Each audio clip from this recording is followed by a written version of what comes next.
Glorious sunshine in Gateshead. Referee just checking with both goalkeepers, and we are underway at the International Stadium. It's Ebbsfleet who play from left to right and who go straight from one end to the other. They put Robbie Tinkler under a little bit of pressure inside the box. His clearance isn't great, so it goes out on that far side for Ebbsfleet, trying to claim for a foul, Gateshead, but not getting it, so it's controlled. Polian tries to play the ball across at the face of goal, and it's left to run across the face of goal and out for a goal kick by Tiernan Brooks. That the clearance by Robbie Tinkler, I don't think he'd be too happy with that. He miskicked it really, and then that got them in. But didn't miss too far. That No, it was sort of neither a shot nor a pass. No. It didn't have power on it for a shot, and obviously didn't have the direction, but didn't really find a man either. Did Dominic Samuel? So it goes long from Tiernan Brooks for the goal kick, controlled on this left-hand side by Tyrell Newton. Tries to send Oseni in behind. He'll put the defender under a bit of pressure. He'll get there before the goalkeeper. It's actually good goalkeeping to poke it off the top of Oseni's head, but now the goalkeeper is miles out of goal and it's lobbed over the top of the crossbar by Jacob Butterfield. But Oseni got in behind, put the defender under pressure, who headed it up in the air. Mark Cousins, the goalkeeper, actually did quite well, used his hands well to nick it off Owen Oseni's head. It bounced. Jacob Butterfield tried to hook it round from about 25 yards out. And actually, I know it's an unorthodox one, but I think it'll be disappointing not to get that on target. Well, it's an empty goal. He really should have took his time. He had more time than he thought, because the keeper was in no man's land, wasn't he? That was a real let-off for Ebbsfleet. That could be an early goal for Gateshead. Indeed. Both sides with little chances inside the opening 90 seconds or so. Thank you for listening to us live on BBC Radio Newcastle. I'm Colin White, Paul Dixon alongside me, and goalless in the first couple of minutes between Gateshead and Ebbsfleet. That could have been, you'd be looking back at that thinking, well, I should have took me time and got me technique. He just lashed it and went over the bar, didn't he? It's a free kick to Gateshead, midway inside their own half, away on that far right hand side, so they'll be taken by Kenton Richardson on the right hand side of that back three. They go long towards Oseni, controls it well with his chest, can't quite keep his balance, does brilliantly actually to keep it in play and keep Gateshead in possession. Back to Whelan, given away though by Hannant on that far side, and a bit of chasing from Jacob Butterfield. He's actually playing a little bit further forward than I would have expected. When you look at someone who's 34 and who's played so much at such higher levels, you assume when he comes in here he sits in the middle of midfield and lets others do the running, but not at all. Well, if you look where Greg is, it's Greg who's sitting in, and Butterfield who's pushing on. I mean, we thought it was going to be the other way, didn't we? Really.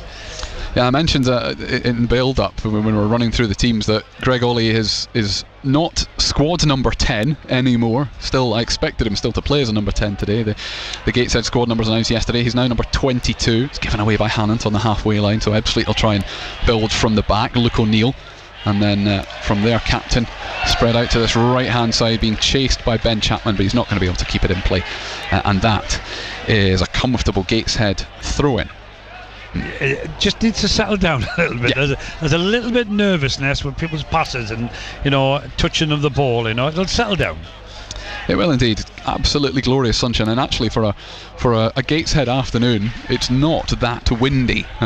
You and I have sat here in far worse conditions. I think one of the last times we were here. Fog on the tank. Well, yeah, and I remember the cover for the long jump and triple jump pit blowing off one of the last times we were here, and sent sand everywhere. Owen Oseni up towards the edge of the penalty area, trying to find space for a left foot shot. He's just eased out of it though by Louis John, but it is at the expense of the first corner of the afternoon that Gateshead will take after almost 4 minutes. Lovely little ball by Greg Ollie into him there, and the big striker is happy to take people on. The big centre half be really really worried about which way he was going to go, but we're getting the corner gated. Indeed, and it'll be Jacob Butterfield, who we've mentioned quite a bit already, who will take it. It'll be a right-footed in-swinger. Callum Whelan comes short for him. Actually, so too does Greg Ollie, but he's not going to play it to either of them, I don't think. They've dragged a couple of Ebbsfleet players out towards the centre of the penalty box, and Joe Grayson had a free header, just couldn't connect with it. Hannant knobs it back in again, has another go. Grayson still can't reach it. Whelan lays it off. Butterfield might have a go. No, he lays it off as well. Regan Booty has the effort, and it's cleared by Ebbsfleet. Joe Grayson had a really, really big chance about 7 yards out and just didn't connect. Should he have done better? The answer is yes, he should have. I mean, it was a real chance in front of goal, and he just didn't head it, did he? Absolutely missed the ball completely, and Hannant picked it up on the far side, clipped it in again, and that one was too high for Joe Grayson. But good start though. The son of the former Sunderland manager, Simon, takes this throw in. It's long towards the penalty spot, headed clear though, and the second header though is by Callum Whelan, but he's having to do battle with Dominic Samuel midway inside the Ebbsfleet half, but well won back by Regan Booty as well, so he's got a bit of time to spread it out. The referee gets out of the way of that pass out to Grayson on this near side, inside to Ollie, and then to Booty and back out to Grayson, 5-6 yards inside the Ebbsfleet half. Butterfield is brought down, but the referee lets play go on because Callum Whelan has possession and lots of space. 30 yards out, right in the middle of the park, goes out towards Hannant on that far side. Got the overlapping run from Richardson, cuts inside for Whelan instead, ignores Butterfield inside, just turns. Got plenty of time here, Callum Whelan. Gateshead, it's probably the longest spell of possession for either of these sides actually. Almost 6 minutes gone, still goalless.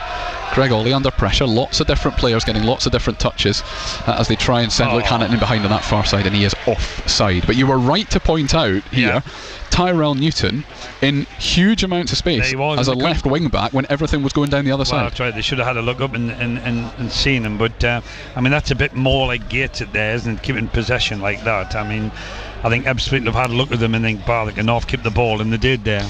Yeah, and Ebbsfleet were sort of happy enough to see the ball being played in front of them. They weren't doing ridiculous chasing, not much of a press, but also they've won the ball back, they've won possession back, so Ebbsfleet will be happy with that period of play. The game restarts with a long ball forward from Cousins up towards Ben Chapman on this left hand side for Ebbsfleet, but he's beaten to the ball, and Tyrell Newton gets on the end of the second ball as well. Can't keep it in play though, and it is kept in play by Josh Wright. That gives it away. Josh Wright, the Ebbsfleet captain this afternoon. Tyrell Newton battling just inside the touchline. Grayson knocks it long for Aseni to chase. He does well. A little bit of a miscommunication in Butterfield, but Aseni gets it back again. Edge of the penalty area, just given a push in the back, but keeps his feet forced out of the box on this left hand side. Finds Newton. Back to Grayson. Booty comes for it, but it's Butterfield who gets it. Ollie back to Butterfield, and then out to Newton. Space on the left hand side, but cuts in for Butterfield. A little bit of space, left hand edge of the penalty area. Lays it off. Joe Grayson will head a first time cross towards the near post that's headed quite comfortably clear by Ebbsfleet, only to the edge of their own box, so they play around with it inside the box. Jim Kellerman is dispossessed and then fouls Joe Grayson, who has to fall over just to make sure the referee did actually give the free kick. They take it quickly and the referee says no. Wanted back. So it's very good play from Joe Grayson. Jim Kellerman rather made a rod for his own back there. Good job he wasn't in the box, isn't he? Yes. He's pulling him back, wasn't he, Yeah, but a couple of yards outside the penalty area, just down by the touchline down by the byline, the goal line on the left hand side. So the referee is going to put the white spray down to make sure Jacob Butterfield takes this from the correct position, then marches the one-man wall of Ben Chapman back towards the edge of the 6-yard box. But Gateshead, who have left one-on-one at the back. Kenton Richardson is marking Dominic Polion up there, but everyone else involved in this set piece. Jacob Butterfield, as the wind just picks up slightly, to take this free kick, right-footed again, almost like a short corner towards the far post, but it's towards no Gateshead player really, so Ebbsfleet clear it comfortably. Regan Booty sweeps it up midway inside the Ebbsfleet half. Callum Whelan cuts in from the right-hand side, but just knocks it back to Richardson. And square across to Greg Ollie, who's come nice and deep, and then finds space. Lovely through ball for Tyrell Newton on this left hand side with his orange boots, lays it back off. Grayson's cross is a good one this time. Aseni can't get on it, but it's headed clear as far as Ollie. First touch not quite good enough to get a shot away, but certainly controlled it well enough. Still in possession, Gateshead. Midway inside the Ebbsfleet half. Booty finds Newton on this left hand side. A lovely pass as well inside the penalty area. Tried to lay it off for Aseni. The clearance is only as far as Grayson. It just spun awkwardly for him, but he's going to have to turn back and find Newton again. Level with the edge of the box. Square to Regan Booty. Thought about the cross, decided to just wait for a better opportunity. Grayson finds Ollie, and this is lovely football. Ebbsfleet have not touched the ball properly, haven't been in controlled possession properly until now, because Greg Ollie's put it straight out of play. But that was probably 4 or 5 minutes. It was good play.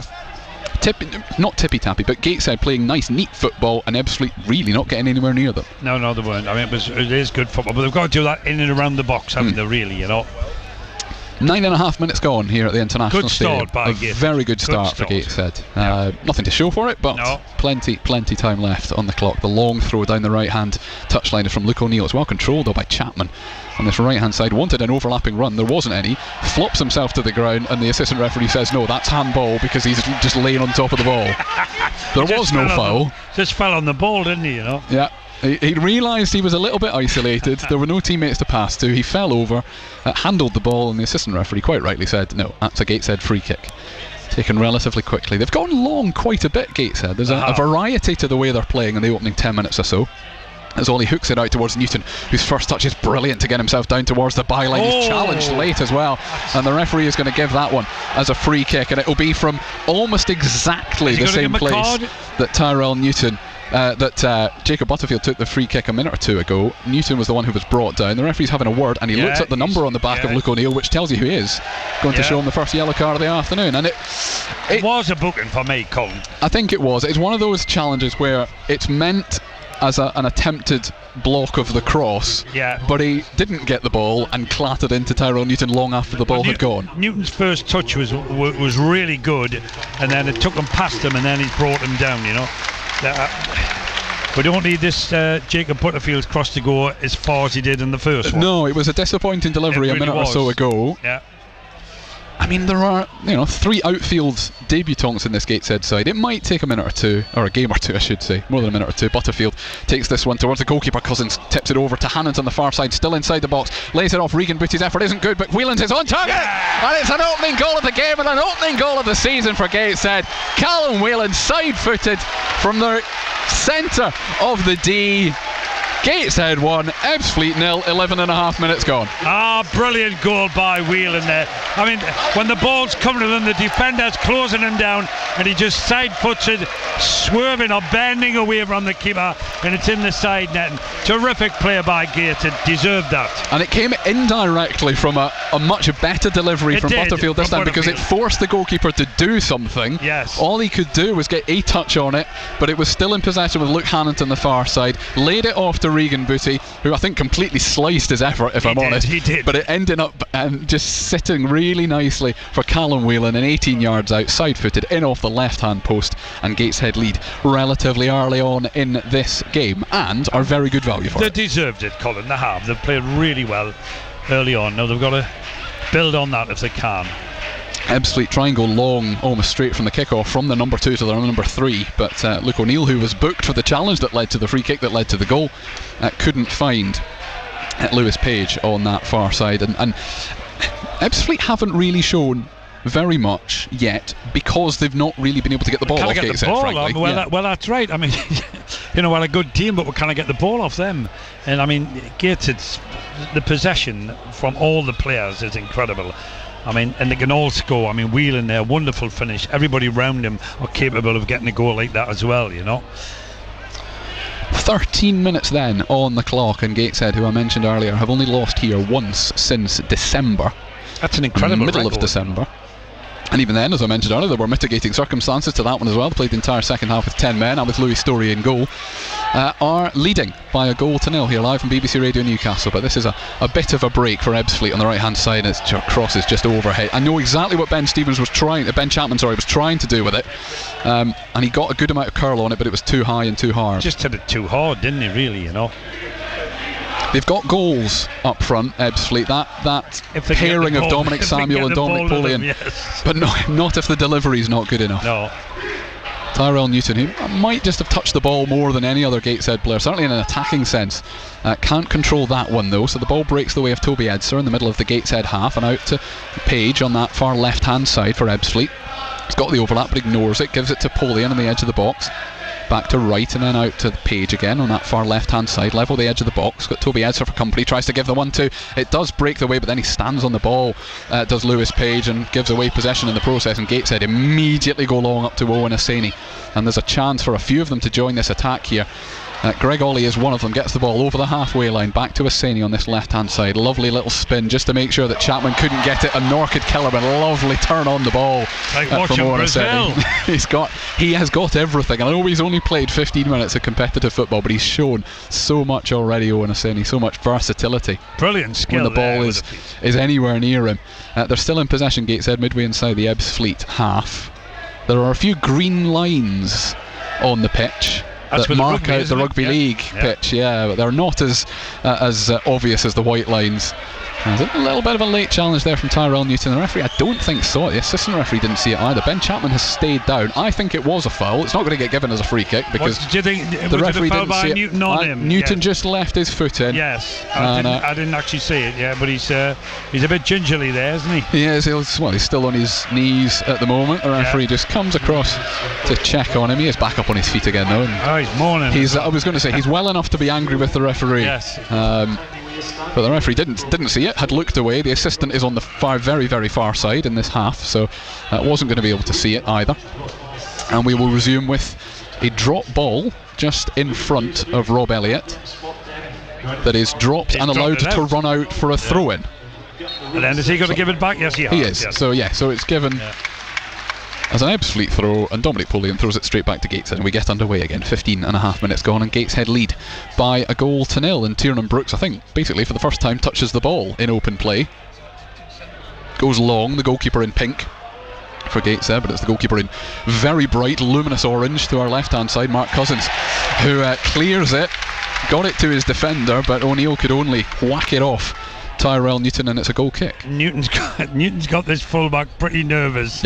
He's a bit worried. I mean, Newton's a skillful and quick player, isn't he? They've got to get the ball to him, but every time the balls went to a senior front, he's been absolutely class, hasn't he? Holding it up, laying it back in, twisting, turning.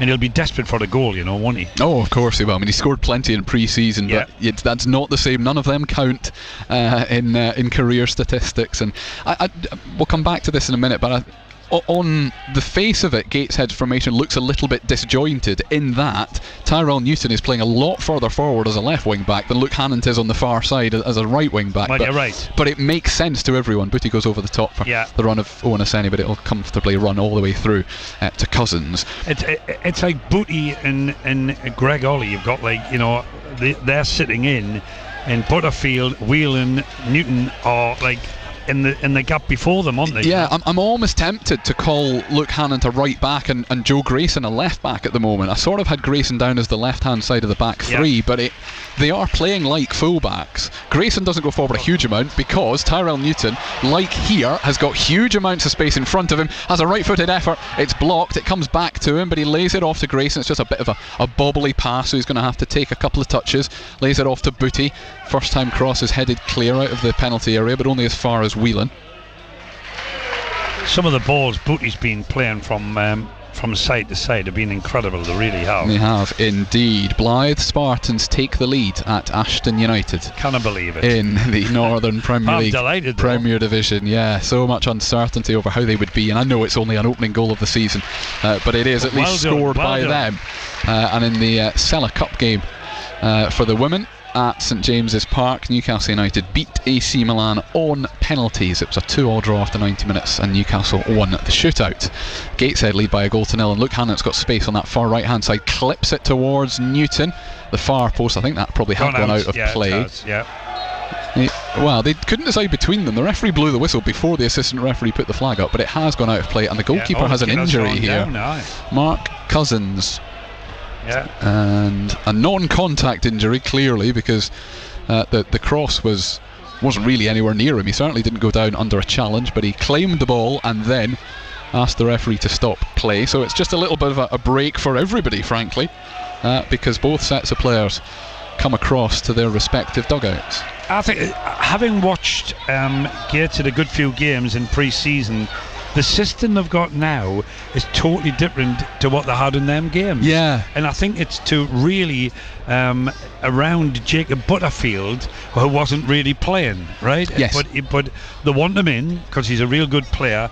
But I think their system's just a little bit higgledy-piggledy, if that makes any sense, It does. But that said, they haven't given the ball away very much. No, they know what each other is doing or trying to do. Yeah. And what it clearly has done so far is give Tyrell Newton acres of space That's on right. this left-hand side. Well, he's getting more of the ball than Hannant over the other side. You're dead right. And also, helpfully, he is now up against a right-back in Luke O'Neill, who is on a yellow card. Well, that's right. So they need to give him more of the ball to be. They do, yes, they do. Yeah. Mark Cousins, the Ebbsfleet goalkeeper, has had a bit of treatment. Doesn't look as though he's going to be replaced. They have got a goalkeeper on the bench, Ebbsfleet, in Dylan Berry, but Mark Cousins for the moment looks as though he is going to be able to continue. I think Rob Elliott will be, what have we played, Colin, at the minute? We've played just shy of 20 minutes. Yeah, I think Rob will be more than happy, more than happy. They've got the goal, and they're bossing it with possession. Be nice if they got another one just before half time. Yeah, but the odd attack forward from Ebbsfleet, but no concerted pressure from them at all. They go down the left hand side, Ebbsfleet this time. It's just cut out by Kenton Richardson. Puts it out for a throw-in away on that far side. If you were with us earlier, you will know that Sunderland won their opening game of the season as well by 2-0. They won 2-0 away at Cardiff City. There'll be a reaction to that one at half-time in this game. And we'll also get a little preview because Newcastle United take on Brest in their final pre-season friendly at St James's Park this afternoon. It's a 4 o'clock kick-off, that one, so we'll bring you second half commentary once this Gateshead Ebbsfleet match has finished. Long throw from the left hand side for Ebbsfleet is headed out of the box by Regan Booty, helped on by Callum Whelan, who goes long up to Aseni. Chapman gets in the way of it though, and Ebbsfleet try and build again down the left hand side, but it's a loose pass towards Jim Kellerman, who can't keep it in play, and Gateshead have a throw in. They find it difficult to get the ball down and keep it for a certain amount of time, and then the ball goes to Gateshead and they've got it for about 2 minutes, haven't they? It's just a difference. I mean, there's a number of players. I know you get pre-season, and that's the point of pre-season. But there's a number of players in this Ebbsfleet starting 11 who are making their debuts today. So three of the back four. Yeah. The only one who's not making his debut is Luke O'Neill, who's been yellow carded. The other three in that defence are making their competitive debuts today, and even then a little bit further forward, Jim Kellerman, who I've mentioned a couple of times, Louis John as well in that midfield, both making their debuts, and it's a first appearance for Dominic Samuel up front as well. I should have kept count as well, but that's 7, I think it is. Well, that's right, and it'll take them time to gel together, and the manager will be be playing players in positions that he's not really sure if they can fit in there. Well, like Gateshead's team is they know each other really well, don't they? Yeah, relative continuity they've had over the summer. I know there are a few debuts today. Tiernan Brooks in goal, who we really haven't talked about very much. Tyrell Newton and Jacob Butterfield. I know Winnasenius up front as well, so I guess 4 actually for Gateshead. But they have settled much more comfortably into this game. We've played 22 minutes, pretty much halfway through the first half, and Gateshead lead by 1-0. That Callum Whelan side-footed effort from the edge of the penalty area after 11 minutes is what separates the side. Ebbsfleet have a throw-in on the far side, what is their left-hand side, and they're going to wait a minute for Tyler Cordner to go up from centre-half to get that ball. He's a big lad, isn't he? Dry it. Well, he's drying it under his shirt. I'm not sure how wet it'll be, but they were actually, in fairness, they did water the pitch a little bit before the game. So he will take this long throw from the left-hand side, probably still about 50 yards from goal as the crow flies, but here it comes. Good throw. It is towards the edge of the 6-yard box. It came off the head of Dominic Polion, but it bounced comfortably in front of Tiernan Brooks instead. It doesn't count as a save, but it's the first time he's really been called into action. And he looked sharp there to get it, didn't he? He was quick across the ground there. Yeah, it came from Notts County, Tiernan Brooks, but was on loan last season away from there. He had a little spell at Cork City in last summer, because in the League of Ireland they play a summer season, and then spent most of last season at Rochdale in the National League. But already in pre-season friendlies looks very, very comfortable with his feet. He's not been tested as a shot stopper a huge amount in pre-season or today, but he does look very comfortable indeed. Tyrell Newton has looked comfortable. Lovely layoff from Ollie to try and find Newton again inside the box. Butterfield has an effort, it breaks back to him. Oh, he's put it over the crossbar from 5-6 yards out, Jacob Butterfield. Him and Tyrell Newton just combined to batter through a couple of Ebbsfield players. They had a couple of efforts on goal between them. The first one from Newton was blocked. The second one, Butterfield just couldn't sort his feet out. Should have scored. He should, and we're being harsh on him in many respects because he's played well so far. He could have scored twice, Jacob Butterfield. It could, and it fell lovely for him there. I mean, he probably does score goals, but on the strength of them there, on the 2 efforts, he needs to relax and take his time. He looked a bit nervous there as well. but it was a great opportunity. Should have been 2-0. Yeah, it is just the 1-0, 24 and a bit minutes gone at the International Stadium, live here on BBC Radio Newcastle, as Ebbsfleet United go down their right hand side. It forces Joe Grayson into a header that doesn't really go anywhere, tries to keep it in play, and then the assistant referee decides that a flailing hand pulled him round, has pulled down Ben Chapman, who is remonstrating with the referee to say that's 2-3 different fouls. They take the free kick quickly. Well, no. Now, Ben Chapman wanted to have a conversation with the referee, distract the referee, and then try and take the free kick quickly.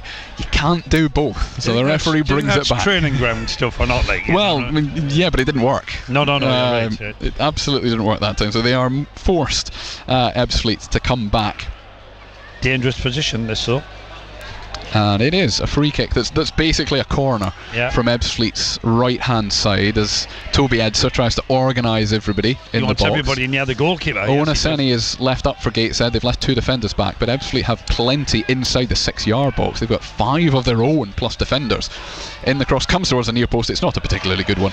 It takes a deflection off an Ebbsfleet player at the front post, and it's out for a goal kick. That was a nothing, wasn't it? Absolutely. He's orchestrating the team and everything. And there is another yellow card coming for another Ebbsfleet defender, and it is Tyler Cordner who has got it for dissent. And I mean, it was clearly dissent because it wasn't anywhere near the play, but also the gesture from the referee tells you that it was dissent as well. And that's 2 of their defensive line booked.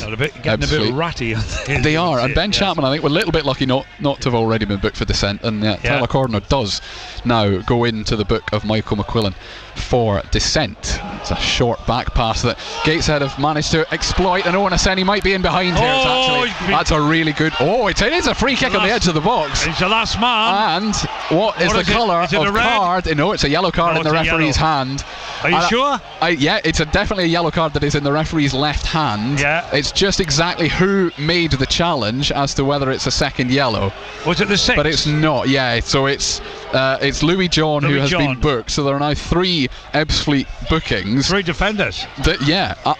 I must admit, I was halfway through saying that's a very good recovery challenge when it was given as a free kick. Obviously, we don't have the benefit of replays here. No. The referee immediately saying that's a free kick. Callum Whelan immediately saying that should be a red card. Yeah. The upshot of it all is a dangerous position. Regan Booty's put the ball down. Do you think it should have been a red? No, I don't think there was any momentum going forwards. I don't think that was an obvious goal-scoring opportunity personally, but that is 3 yellow cards for Ebbsfleet and a very good chance here. Free kick. They'll have to be careful at the back, won't they? They will. Maybe 3-4 yards outside the penalty area. Now, when I was at Blythe watching Gateshead play, Booty scored from this. It just flew into the roof of the net. Left foot, I mean. And it will be he. Luke Hannon sort of stands near him, so does Butterfield, but I'm almost certain this will be a Regan Booty free kick. Jacob Butterfield is in a position to take it right-footed.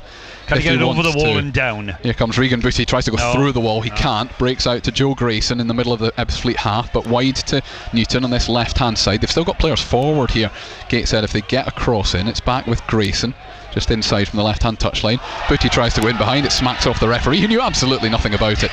And that will be a drop ball, and Gateshead will get the ball back. He's got a better control than that, the referee, hasn't he? It's been fired at his back, hit him in the back by Regan Booty.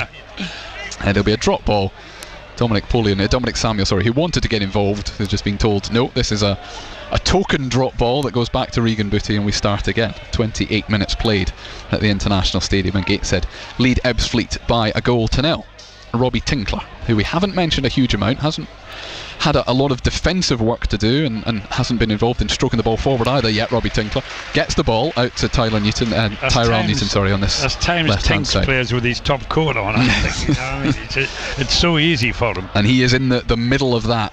If it is a back 3, and it's quite difficult to tell at the moment with where Joe Grayson is playing, he is in the middle of that 3, and Kenton Richardson on the other side. Grayson takes the throw in and gets the ball back as well, and a lovely flick over the top for Newton down the left-hand side towards the corner flag. Forced to turn back again, but it's got the overlap from Grayson that finds space if he wants it for the cross himself. Newton just caught in a couple of minds there, but in fairness to him, he's done the defensive work and has turned really nicely right in front of the Ebbsfleet support box, and he's alive, is brought down as well. And look, he is relatively young. He's only 20. He's relatively inexperienced. He will give the ball away. But if you give the ball away and you work that hard to get it back again, he's worked very hard to get it back there. Absolutely fine. Good work. But when he's in this positions and he knows the fullback's booked, he should be taking them on. He's turned round twice to play it back there. Talking of yellow cards, this is the first Gateshead yellow card, and it's for Rob Elliott. Now, I don't understand, obviously, from this distance what that is for. I don't know if it's in relation to him thinking that should have been a red card, the foul on the edge of the penalty area. We'll find out. Because otherwise, I don't think any refereeing decisions have really gone against Gateshead. So I'm not entirely sure what that is all about, but it is a yellow card for Rob Elliott, who served a couple of suspensions last season for things he said in the technical area. It's quite a big accumulation. It's not as straightforward for managers. Tyrell Newton, I don't think, did commit the foul. The referee says he did, and Ben Chapman rather gets away with that one, because if Newton had kept that ball in play, it was dangerous. We're having 5 minutes of fouls here, aren't we? It is, yeah. Every time the ball's played, it's a foul. It is. There's now a conversation going on between the fourth official and Danny Searle, the Ebbsfleet manager, who, I could understand if he was a little bit aggrieved with some of the refereeing decisions, but here we are. We shouldn't really be talking about the referee, because it's a beautiful day and we've had a very good Gateshead performance in the opening half an hour. If we just take stock for a minute before they take this free kick, Gateshead have played well in this opening half an hour, there's no question. Really well. It's just getting a bit messy the last 5 minutes there. Kenton Richardson wins a good header on the edge of the box. Luke Hannant is doing battle and nearly brings down Page, who gets the ball and across the face of goal. It's still in play for Ebbsfleet on their right hand side. Chapman down by the byline, back on his left foot. The cross is headed clear by Booty, only as far as the edge of the penalty area. The half volley is not a good one from Louis John, and that is a goal kick. I mean, we've had 5 minutes of stupidity, really, haven't we? We need to get the ball to Booty and start getting them playing, you know. There's still a conversation going on between Rob Elliott and Rob Elliott. Anthony Sweeney's involved in it as well, and the fourth official. It looks a little bit more civil than anything that might risk getting him another yellow card. It is a conversation, but you can tell that Rob's a little bit frustrated. But the ball has gone long from Gateshead up towards Aseni. The Ebbsfleet header is back over the halfway line again. Callum Whelan can't keep it in play on that far side, though, so it's a throw in on the halfway line. The only criticism I would have of Gateshead in the first 31 minutes that they played well is they're not feeding the ball out to the wingers as they probably would like to. All the players in the middle, right? And I think Hannant and Newton should, maybe try and get them a bit more on the ball, because they're dangerous players. I've been surprised at how often the first option for Gateshead has been to go long to Owen Aseni. Yes, you're right. Now, he's very, very competent and comfortable getting the ball, but I'm just surprised at how often that's been the first option. But this time Butterfield tries to spread it out to Newton. It doesn't reach him. Intercepted, but Booty finds it inside the centre circle. That one's intercepted as well, and Gateshead just a little bit off the boil in the last couple of minutes. Lovely flick in behind from Polion to get the wrong side of Robbie Tinkler. Can he keep it in play? He can. He cuts it back, and it's a bit chaotic. It's gone out for a goal kick in the end, so Polion didn't keep it in play, but that was a bit frantic. It was, and that was from a bad ball in the middle of the field. I mean, I think they need a little bit more to get the two wingers back into the game and get them taking people on and getting Gateshead up the pitch. And they do lead Gateshead by 1-0. We've got about 12 and a half minutes probably until half time. We've only had one injury stoppage. Mark Cousins, the Ebbsfleet goalkeeper, had treatment for a minute or two, but other than that, we've not had enforced stoppages. The referee has stopped the game quite a few times. We've had 3 yellow cards for Ebbsfleet and 1 for the Gateshead manager, Rob Elliott, now permanent manager. Owen Aseni is going to get there before the goalkeeper. He's 1-on-1 and Mark Cousins makes a good save. He's still battling Aseni, still got a chance to slot it home, and he does, and it is 2-0 to Gateshead, and Owen Aseni has his first goal for the club, having scored so many in pre-season. This one properly counts, and Gateshead lead by 2-0, 12 minutes before half time. Well, what an amazing goal it was, wasn't it? It was a mistake. He's ran through, he's went round the keeper, and I thought he had probably made a mess of it. He's picked it back up, turned round, and just slotted it into the empty net. A real good striker's finish, that, Colin, it was. It is, because he should have been favourite to slot it home the first time. Yeah, yes. Dead right. Yeah. And he's made amends, and he got the goal. Indeed. Terrific. And I think it's come at a good time, because it was just a little bit messy, and they had 3 bookings, but they've made a mistake, and you shouldn't make a mistake when you've got strikers out of the round, should you? They are still not happy, Ebbsfleet, and I understand what they think was a foul.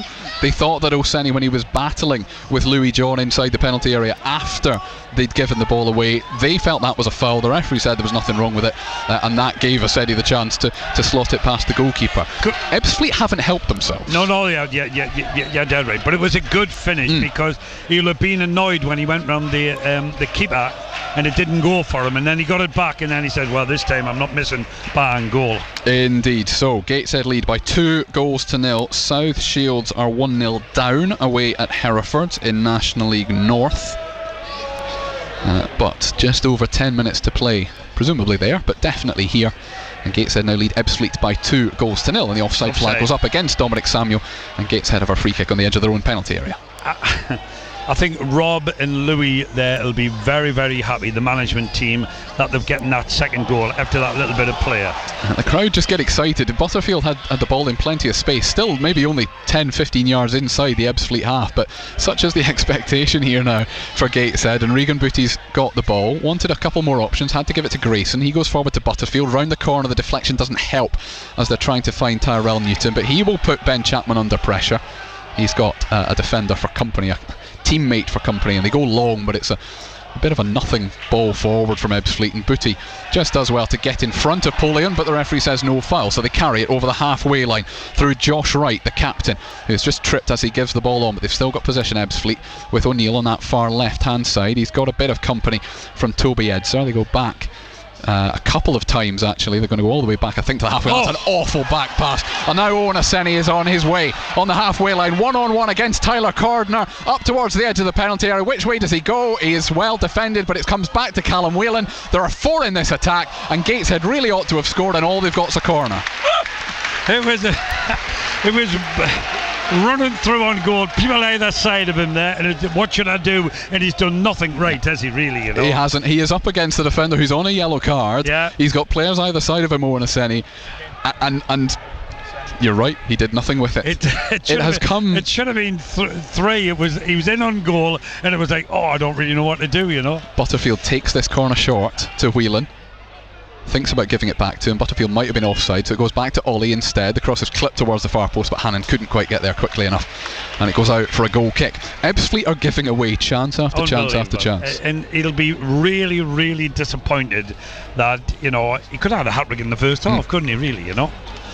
We've still got 8 minutes plus a bit of injury time to play in this first half, but Gateshead lead by a couple of goals to nil. Blythe Spartans leading at Ashton United by a goal to nil in the Northern Premier League Premier Division, but South Shields 1-0 down at Hereford. Paul Dixon. Can they hang on, Blythe? A long way to go, you know what I mean? Can South Shields get back in? But I mean, I still think there's a bit more to come from Gateshead, what we've seen in the first half here, Carl. I really do. Long ball from Ebbsfleet, just goes, hits Robbie Tinkler, but Chapman gets the ball back, tries to get the cross in from the right hand side. Ollie does well to control it, give it to Butterfield. His power forward is intercepted, though. There's a chance on the edge of the penalty area. Didn't really fancy a shot, though, did Jim Kellerman. It's intercepted by Butterfield, who then goes long for Oseni to chase Tyler Cordner again, and Tyrell Newton is bursting a gut on this left hand side to go and help him. Oseni might have a shot, he does, it's deflected. Not necessarily the wrong decision that time. No, he needed a shot. He needed to have a go from there, and he only had Newton up with him, but they break quickly. He's a handful, isn't he, when he breaks? He is. And they're back in possession again on that right hand side, just in from the right hand touchline. Richardson knocks it back to Booty, and it goes all the way back to Tiernan Brooks, who is midway inside the Gateshead half under absolutely no pressure. Tinkler comes and collects it and gives it to Grayson. Ollie comes short, goes back to Tinkler again. It's a couple of yards wide of him, so he has to go and chase it. And he's gone square, because that's how far up the goalkeeper is, to Tiernan Brooks. Just lofts it to Newton on the left hand side. His aerial challenge didn't win the ball, but it did put the defender under enough pressure that Ebbsfleet are forced back to their goalkeeper, and Cousins knocks it high into the sky up over the halfway line. Tinkler with a good header over the top of Samuel. Ollie controls on the halfway line. Newton right in front of the Ebbsfleet dugout, right in front of us as well. Just keeps possession, goes back to Grayson. Tiernan Brooks wants it on the edge of the box, gets it, and is very, very comfortable. Booty comes short for him, still midway inside their own half, Gateshead, but not even close to panicking at any stage. Richardson across the box to Robbie Tinkler. Newton wanted the ball down here, but you're right, the gestures you're making, Paul Dixon, you can explain to people listening, they're just doing the right thing by calming it all down. That would just take things. I want to say he knew he was offside. Yeah, the ball went over the top. He didn't bother chasing it, but he couldn't avoid being near the ball, and eventually he looked at the linesman. He just looked at him and he went, "Oh no, I better put my flag up." Yes, it's one of those. It is the rule, but you just know that an offside flag 2-3 seconds earlier, delayed flagging, does not change a single thing. Anyway, Ebbsfleet down the left hand side find the head unintentionally of Kenton Richardson. Now Greg Ollie tries to inject a bit of pace through the centre circle, and Butterfield sends Owen Aseni in behind here. He is offside. He is offside, Owen Aseni, and there cannot have been much in that. I thought he timed that beautifully, but the assistant referee is in the position he has to be in on the far side, and puts his flag up. And he's having a busy day, that linesman over there, isn't he? He is indeed. Well, that was the referee's having a busy day as well with all the yellow cards. But it was a superb through ball, wasn't it? He's got some pace, hasn't he? I've seen he has. It was just it was a little injection of pace from Greg Ollie in the centre circle. Yeah. Found Butterfield, found Aseni in behind. The weight of pass from Butterfield is just perfect. And Aseni, who has had, I don't know, he's probably been one-on-one, I think, 4 times now. Correct. In this game, and but he has scored. He has scored. Yes, he's got a goal. Yeah. Not quite from the one-on-one, but from the deflection that came from one of those. So he is on the score sheet. So too is Callum Whelan. And 4.5 minutes, before the end of the first half. Gateshead lead Ebbsfleet by 2-0. Polian controls it for Ebbsfleet, about 30 yards out, but Whelan intercepts and thumps it clear. The header is a good one though from Ebbsfleet, and they'll find Ben Chapman, who just wants a free kick, isn't going to get it. It's hooked around. Tyrell Newton is going to get a free kick because he was pushed in the back with the 2 hands of Luke O'Neill, and he can look at the referee as much as he wants. He's not getting we could see, the referee could see there were 2 hands in the back. Tyrell Newton's got a bit of space to run into here on the left hand side, over the halfway line. Got a few to aim for. If he goes down, Butterfield helps him as well. Ollie's in behind, keeps himself onside this time. Left hand side across the face of goal. It's just too hard for Aseni. Hannant's got it back though. Right hand side cuts it back. Callum Whelan fires it towards goal, but a yard wide. And it's going to be a goal kick, and that's pretty much where he scored from. Callum Whelan. The other corner. It did. He struck that straight on, where the other one he curled it and went into the other corner, but good play by Ollie and Newton, wasn't it, down the left hand side. Newton is dangerous. I mentioned, this is his debut. He hadn't had a club since February before he came on trial at Gateshead. Scored against Blyth Spartans in pre-season. He's only 20, but he's got the right attitude as well as a decent amount of skill, let's be honest. Yes. I think the fullback's sick of him. I think he will be. Well, he's got another 50 minutes of him probably, and certainly already on a yellow card is Luke O'Neill. A bit of head tennis results in a Gateshead throw-in, about 10 yards or so inside their own half. 3 minutes to play until half-time here at the International Stadium in the opening 45 minutes of the National League season. I don't get possession statistics for National League matches to hand, but I would imagine that Gateshead are up at the 70-80%. And there's going to be a yellow card here for Gateshead, and it's their first player to be booked, because Rob Elliott's already had one, and it's for Callum Whelan, I think. The referee hasn't actually shown it yet, but he's got it out. And he does just pull Callum Whelan towards him, and it was a late-ish challenge, on Louis John. It was. I think if we're going to be fair to the referee, his threshold for a yellow card is quite low, but he is being consistent. No, well, he has. Yeah, dead right. That when he's up, that's 4 together, isn't it? 4 players and Rob are the ones who've been given yellow cards. Yeah, we haven't got to forget about Rob, have we? Yes, Anthony Sweeney, who is his relatively new assistant, the Hartlepool legend as player, and then as assistant manager, caretaker manager a couple of times. He's a nice lad, a good lad as well. He knows his stuff, he really does. Indeed, he does plenty experience at this kind of level, division above as well, but plenty National League experience, and he will join Louis Story in the dugout. Rob Elliott standing inside the technical area, but it's a free kick for Ebbsfleet, pretty much on the halfway line. So they go long towards the far post, but it lands at the feet of Regan Booty. He was slightly off balance when he cleared that one, Still high in the air for Dominic Samuel away on that left-hand side now for Ebbsfleet. Got a bit of space if he wants to get the cross in. Hesitates a couple of times, just lays it off to Josh Wright instead. He tries to switch the play out to this right-hand side. He does. O'Neill is offside, and it's just as well because it was a good first-time volleyed cross. And Luke O'Neill cannot believe that he's offside, but once again the assistant referee standing in the right place. Yeah, they're having a very good afternoon with their decisions. But it was a good ball to the back post there, and you're right, it was a good volley across. We've only got a minute left until we find out how much injury time we've got, and probably only 1, maybe 2 minutes to be added on at most. Ebbsfleet have looked very, very shaky, both physically in terms of how often they've given the ball away, but psychologically as well. There's a lot of arguing with the referee, there's a lot of complaining. Obviously they've got 3 yellow cards to the name as well, a couple of those for fouls, but 1 for dissent too. They're there to be got at. I know Gateshead have got a 2-0 lead, but they're there to be got at. There's more goals to come from Gateshead if they wanted. There definitely is. Owen Aseni didn't chase that ball in the first instance because he would have been offside. It goes back to Mark Cousins. It was just bouncing towards him though, so the goalkeeper has actually done quite well to get a good distance on that. Robbie Tinkler wins the second ball though, and is just so casual and comfortable to lay it off. And Regan Booty knocks it over the top, but he was just a little bit rushed, so not even Tyrell Newton is going to win that foot race.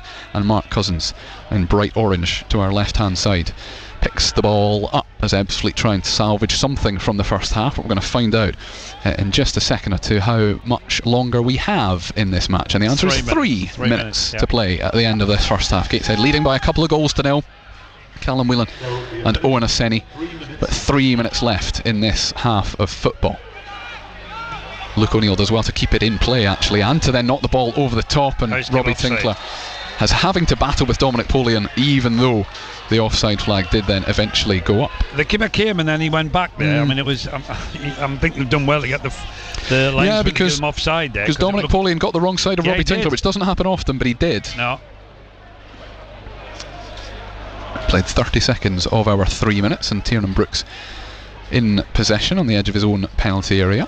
Goes long over the top, but it's overhit for Owen Aseni, and straight through from one goalkeeper to another. And I know we're being hypercritical, but I do wonder why that's an option. It's so tempting when you've got a striker who is 6 foot plus to go long, but it's not the Gateshead way traditionally, and I don't mind them having a bit of variety, obviously. But they've gone route one a lot more than last season's Gateshead would ever have done. Well, you're right, but with a little bit help from the strikers, they could have had more goals, couldn't they? You know. Yeah, Samuel was nearly in behind there for Ebbsfleet, but Regan Booty, in conjunction with Kenton Richardson, clears that one up.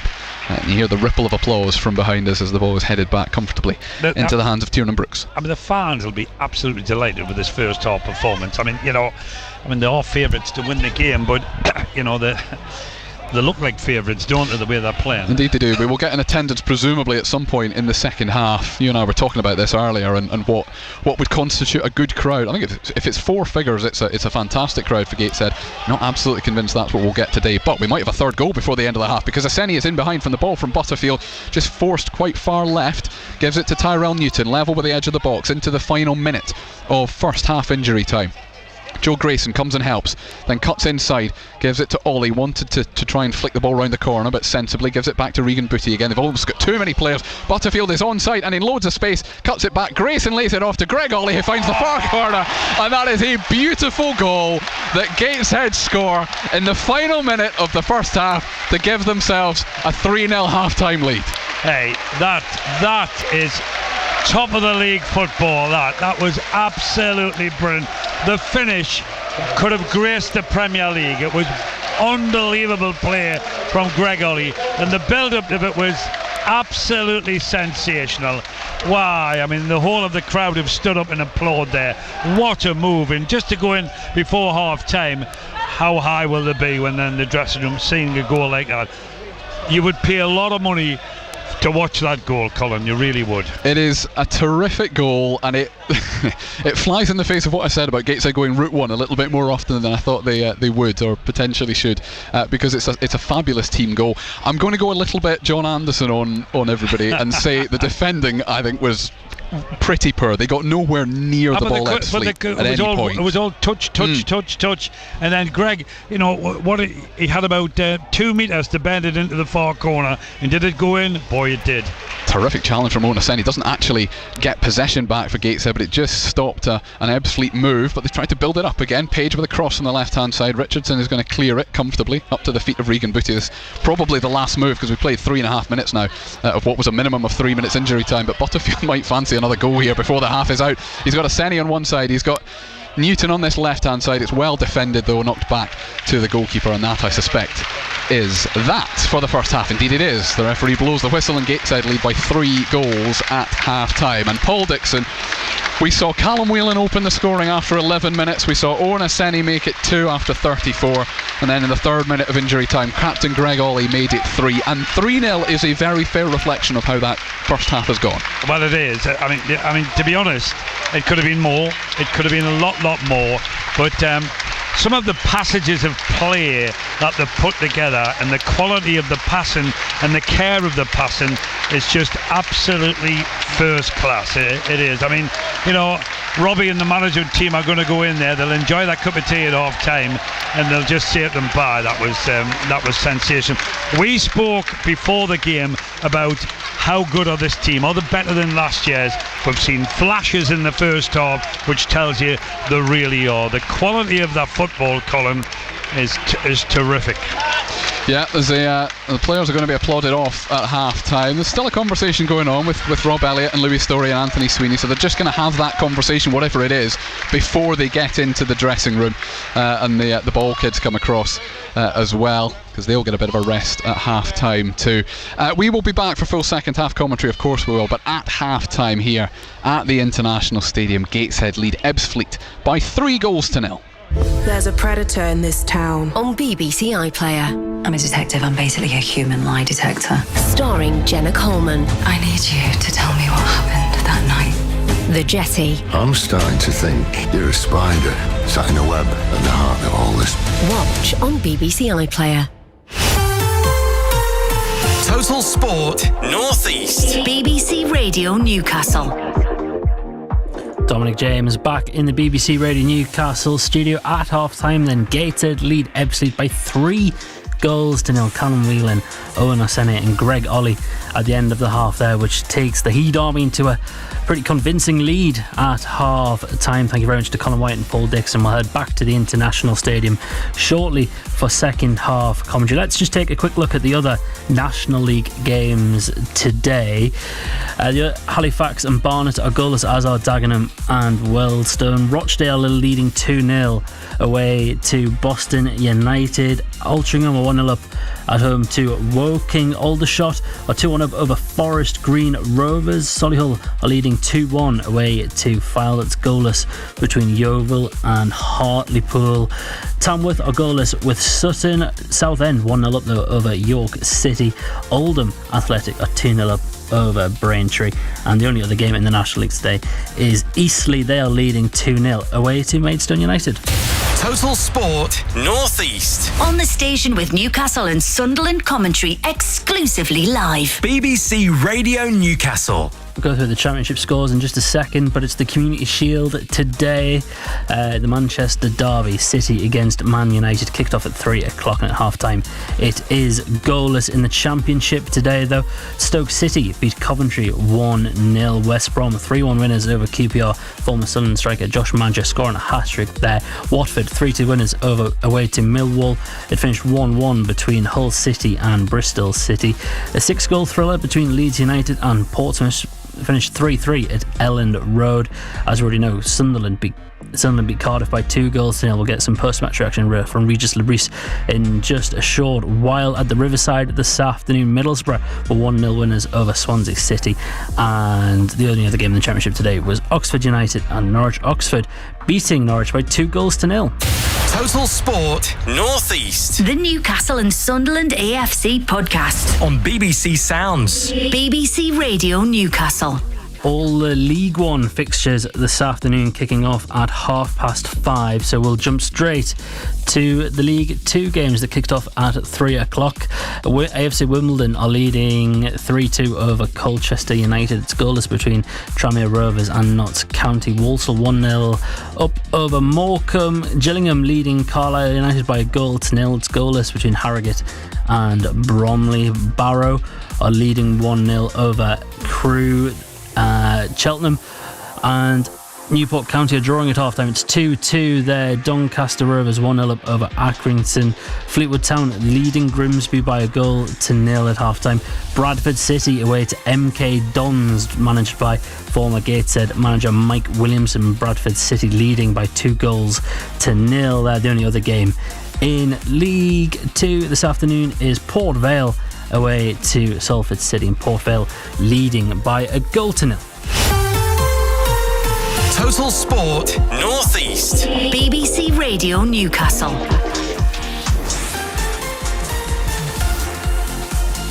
Let's move to some of the other non-league games that are local to us today. South Shields in National League North, they are a goal to 0 down away to Hereford. Blythe Spartans moving down into the Northern Premier Division. Blythe Spartans leading 1-0 away to Ashton United. Heaven Town, after being promoted to the division, are 1-0 up over the Warrington Rylands, and Morpeth Town at Craig Park playing FC United of Manchester, and it is goalless in that game there. In the East Division this afternoon, Concert are goalless away to Sherwood Colliery. Ashington, though, they are 1-0 up away to Ossett United this afternoon. Dunstan are in action this afternoon. They are goalless with Pontefract College, and Heaton Stannington, new to the division as well, they are goalless too. We'll do our non-league roundup online this afternoon, because we will be taking commentary of the Newcastle second half with Brest. We'll talk in that one in just a moment, and we're going to get some post-match reaction from Sunderland in just a sec. Matt Bailey at breakfast. What did you not know? And then you found out and it blew your tiny little mind. My wife Katie didn't realise they moved the holes on golf courses. You know, they block one up and they make another one. Phone boy Tom, what blew your mind? Do you know why it's called breakfast? No. Breakfast. Yeah, it's the first meal of the day, so you're breaking your fast. Wow, that's my mind blown. What else have you got? A friend of mine that I went to school with, her mind was absolutely blown when she found out that Titanic was a real event and not just a movie. That friend is you, isn't it, Tom? It's not me. Matt Bailey at breakfast. Back Monday morning From 6. BBC Radio Newcastle. Dominic James back in the BBC Radio Newcastle studio. Gateshead leading Ebbsfleet by 3-0 at half time, and then we'll head back to the International Stadium shortly for second half commentary with Colin White and Paul Dixon. Let's get some post-match reaction though to Sunderland's win over Cardiff in South Wales. A great start to the season for them. Sunderland 2-0 winners. Luke O'Nien and Jack Clark on the score sheet. Our Sunderland commentator Nick Barnes has been speaking to the Black Cats head coach Regis Lebris. Regis, you must be satisfied. Very satisfying performance. Satisfied because of the victory.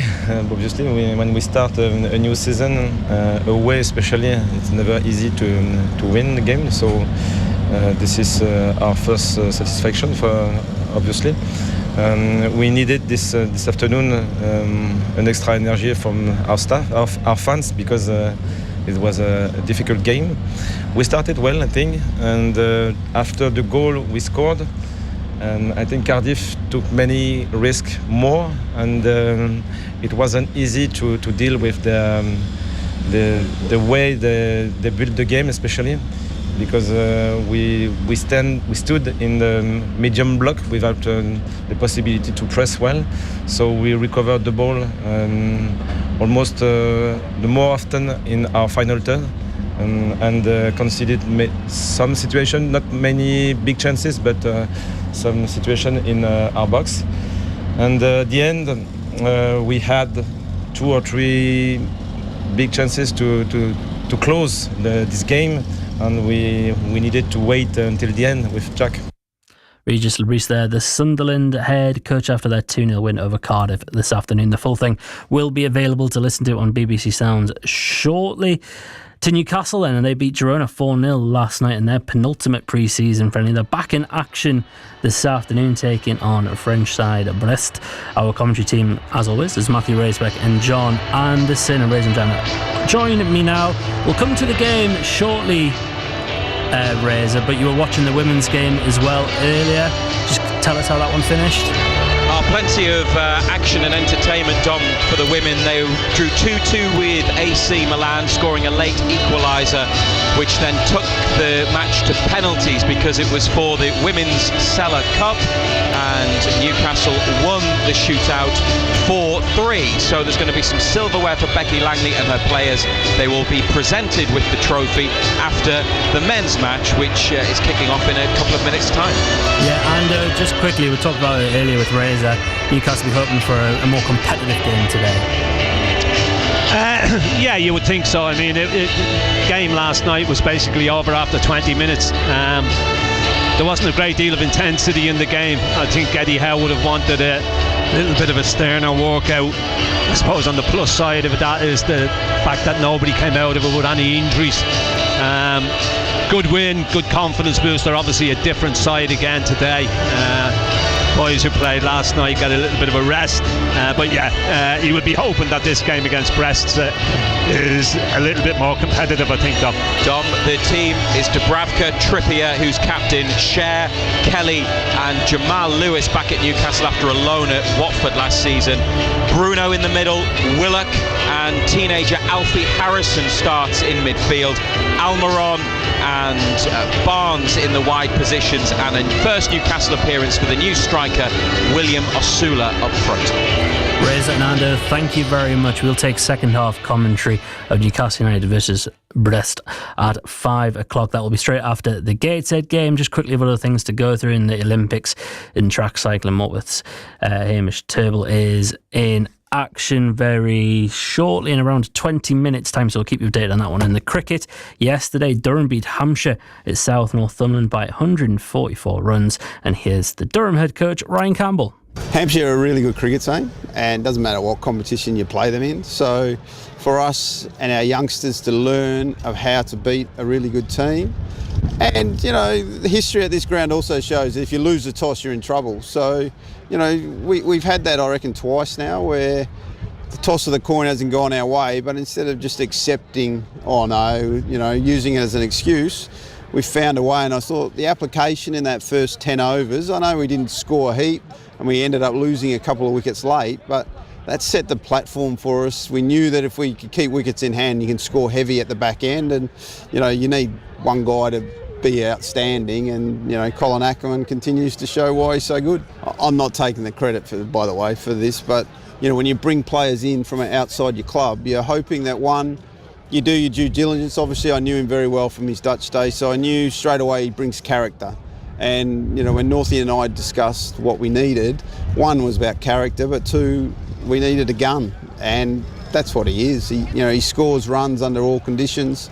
You know, he can bowl, he can field, he can do all that sort of stuff. So, you know, we're very happy that he's a part of the Durham setup for hopefully a long time. Having Wagner come in as an overseas player gave that real impetus, and early wickets was crucial to defending that total. Yeah, you know, I think we've actually bowled okay in this tournament, but like you say, you know, I think Coughlin and Wagner formed a really good combination.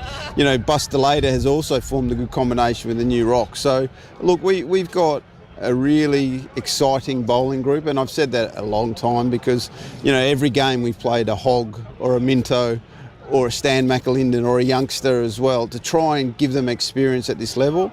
If those guys come through to what we think they're going to be, Durham cricket's in a really healthy place. But until that point, we need the experienced heads to get them through, and what I thought Coughlin and Wagner, like you said, were outstanding. We go to Kent, we need to win, and then we'll come back and try and beat Derbyshire as well. So we're tossing up of what we're going to do. It's kind of a bit of a quandary, but whatever happens, I have full faith in our bowling attack. If it's the youngsters or the old boys, then we'll get the job done. That's the Durham head coach Ryan Campbell speaking after their win over Hampshire yesterday. They're back in action again tomorrow away to Kent. Ball by ball commentary on the BBC Sport website and app. It starts at 11 o'clock. Time then to head back to the International Stadium then for second half commentary of Gateshead versus Ebbsfleet in the National League with Colin White and Paul Dixon.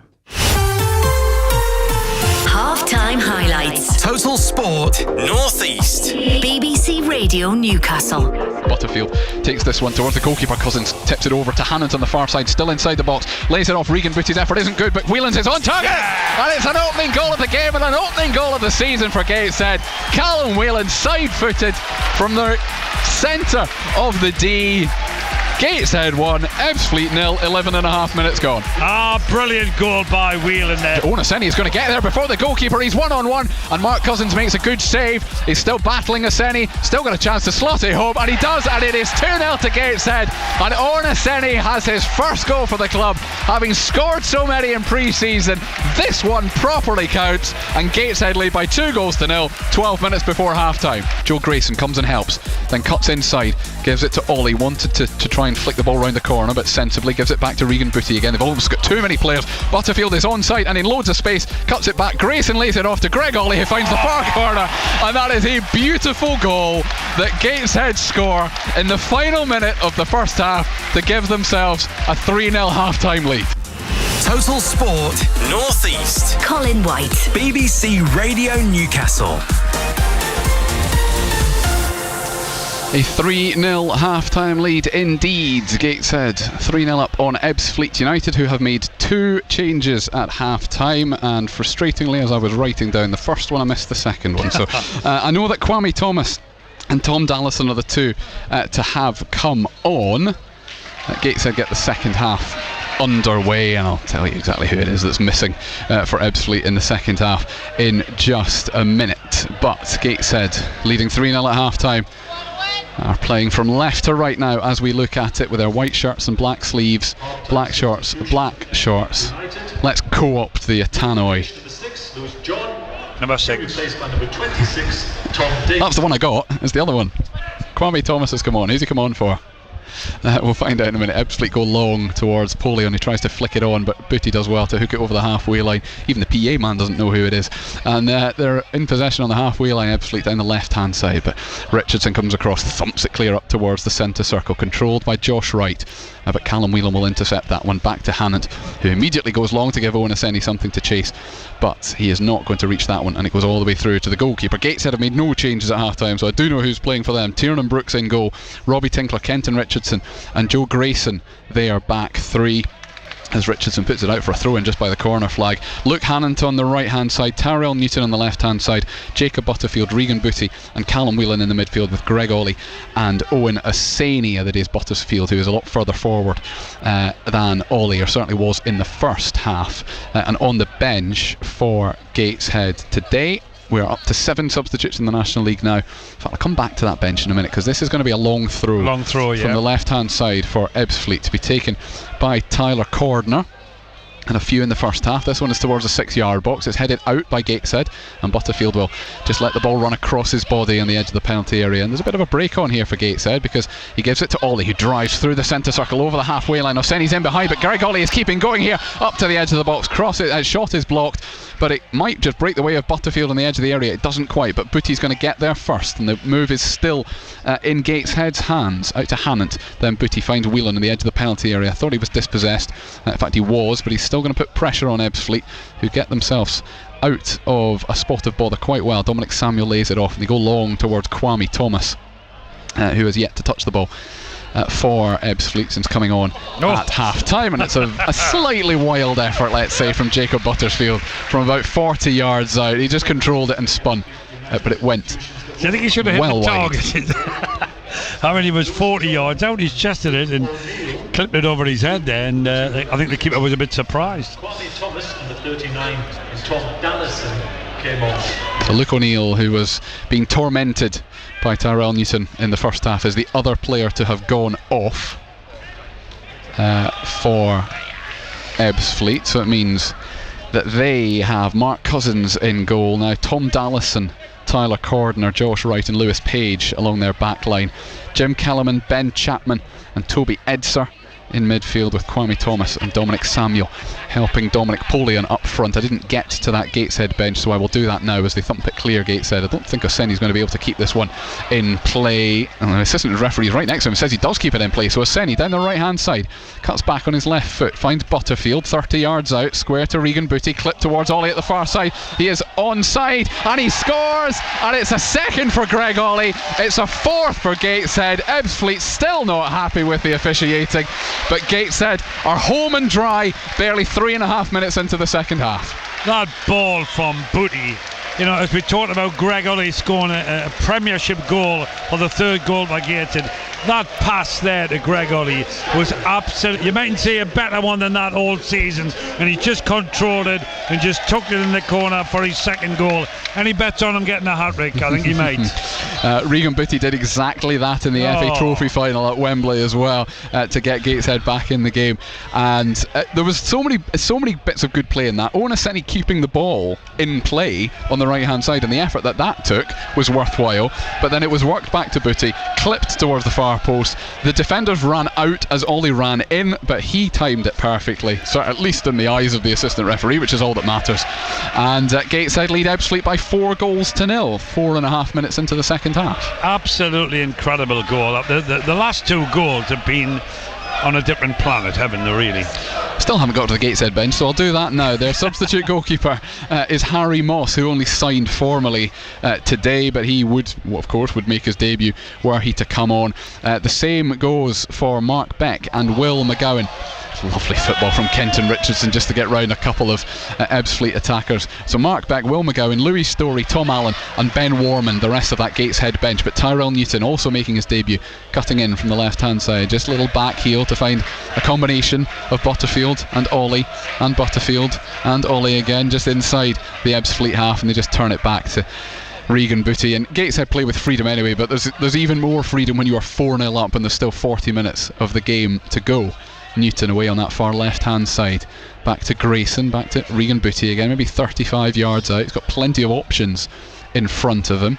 Ebbsfleet have got 10 men behind the ball. They've left Kwame Thomas up front, but he is yet to have a meaningful touch. Robbie Tinkler takes a huge risk by trying to go through the two defenders. He has somehow emerged with the ball, Robbie Tinkler. It doesn't make it the right thing to do, but he got away with it. He shouldn't be doing that, even though they're winning 4-0. But he's trying to beat three players on the edge of the box, and then somehow he's getting away with it. Yeah, on the halfway line, but it would have happened.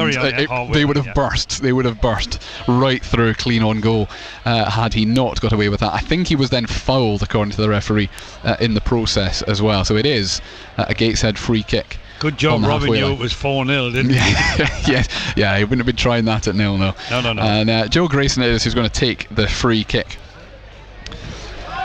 And he tries to go long down the left hand side. He does find Newton, who keeps it in play under pressure from Ben Chapman. He's done well here, left hand edge of the penalty area, gives it to Callum Whelan, back out to Newton just inside from the touchline, back to Whelan again, and Butterfield goes to help as well. Back to Grayson, Regan Booty on the edge of the centre circle. First touch wasn't great. It's a good challenge from Kwame Thomas to win the ball back on the edge of the centre circle. Dominic Samuel, now Ebbsfleet in possession just inside the Gateshead half, but a lovely challenge from Kenton Richardson, and then a late challenge from Tyrell Newton, who is going to be penalised for it. But this time the referee just says calm down rather than issuing another yellow card. I know we've only played 51 minutes and it's 4-0 to Gateshead, but I'm just wondering what's going through the lads on the bench, the management team there, if they're going to try and breed a few of the 7 subs that they've got, because they're all quality, to give them a bit of the atmosphere on the pitch today. Indeed. South Shields now 2-0 down at Hereford. A reminder that Blythe Spartans lead Ashton United by 1-0 in their opening game of the Northern Premier League Premier Division season. Having not had any news on Morpeth, I'm going to assume Morpeth and Hebburn, I'm going to assume that they are both goalless, but I apologise if I have missed goals. No, Hebburn were 1-up. Hebburn were 1-up. I'll check them later on, and Dominic James will certainly run through you all of those at full time. Ebbsfleet go long, but they've rather given it away, and Callum Whelan finds Butterfield just inside the Gateshead half. It's a good challenge actually on the halfway line on him, and the ball deflected off him as well, so it's going to be an Ebbsfleet throw on the halfway line. Just for the sake of completion, I'll give you the Ebbsfleet substitute, or remaining substitutes at least. So Dylan Berry is their substitute goalkeeper, the under-21 Northern Irish international. Wes Fonguk, Craig Tanner, Greg Cundle and Giles Phillips, the American. Callum Whelan keeps it in play just in front of the Ebbsfleet box, and then goes down the line for an offside Owen Aseni to chase, and the flag does go up. Do you know when they play balls like that and you think, oh, he'll never get that, and then he just turns them into his balls, doesn't he? But he has been caught offside a few times. Now, yes. that is what happens when you play on that line, on that defensive line. I know, but he has been caught offside a few times. But we are really going to be clutching if we're trying to find many criticisms of a Gateshead side. There are 4-0 up after 54 minutes. Robbie Tinkler's clearance is collected by Toby Edsar midway inside the Gateshead half for Ebbsfleet. He's trying to flick around the corner, but Booty saw it coming. Still just inside the touchline, but a combination of Hannant and Booty. Lovely pass along, fired along the ground, down the touchline. Whelan flicks it around the corner. Jim Kellerman fouls him as well, and Callum Whelan gets himself a free kick just inside the Gateshead half. Rob Elliott's got to be happy. Oh, he will. I mean, like I say, they were favourites to win today, but the manner and where they're playing now, look at that ball there, man. Fabulous crossfield pass. Oh, a lovely first touch from Tyrell Newton as well to find Ollie in behind Orseni's into the 6-yard box, but it's cut back for Newton. It's a good challenge actually from Ben Chapman just to stop that shot from coming in, and it trickles into the hands then of Mark Cousins, but a fabulous crossfield pass, and then a lovely first time cross or sort of layoff from Tyrell Newton as well into the path of Ollie, who just couldn't quite get it back to Newton again for a shot on goal.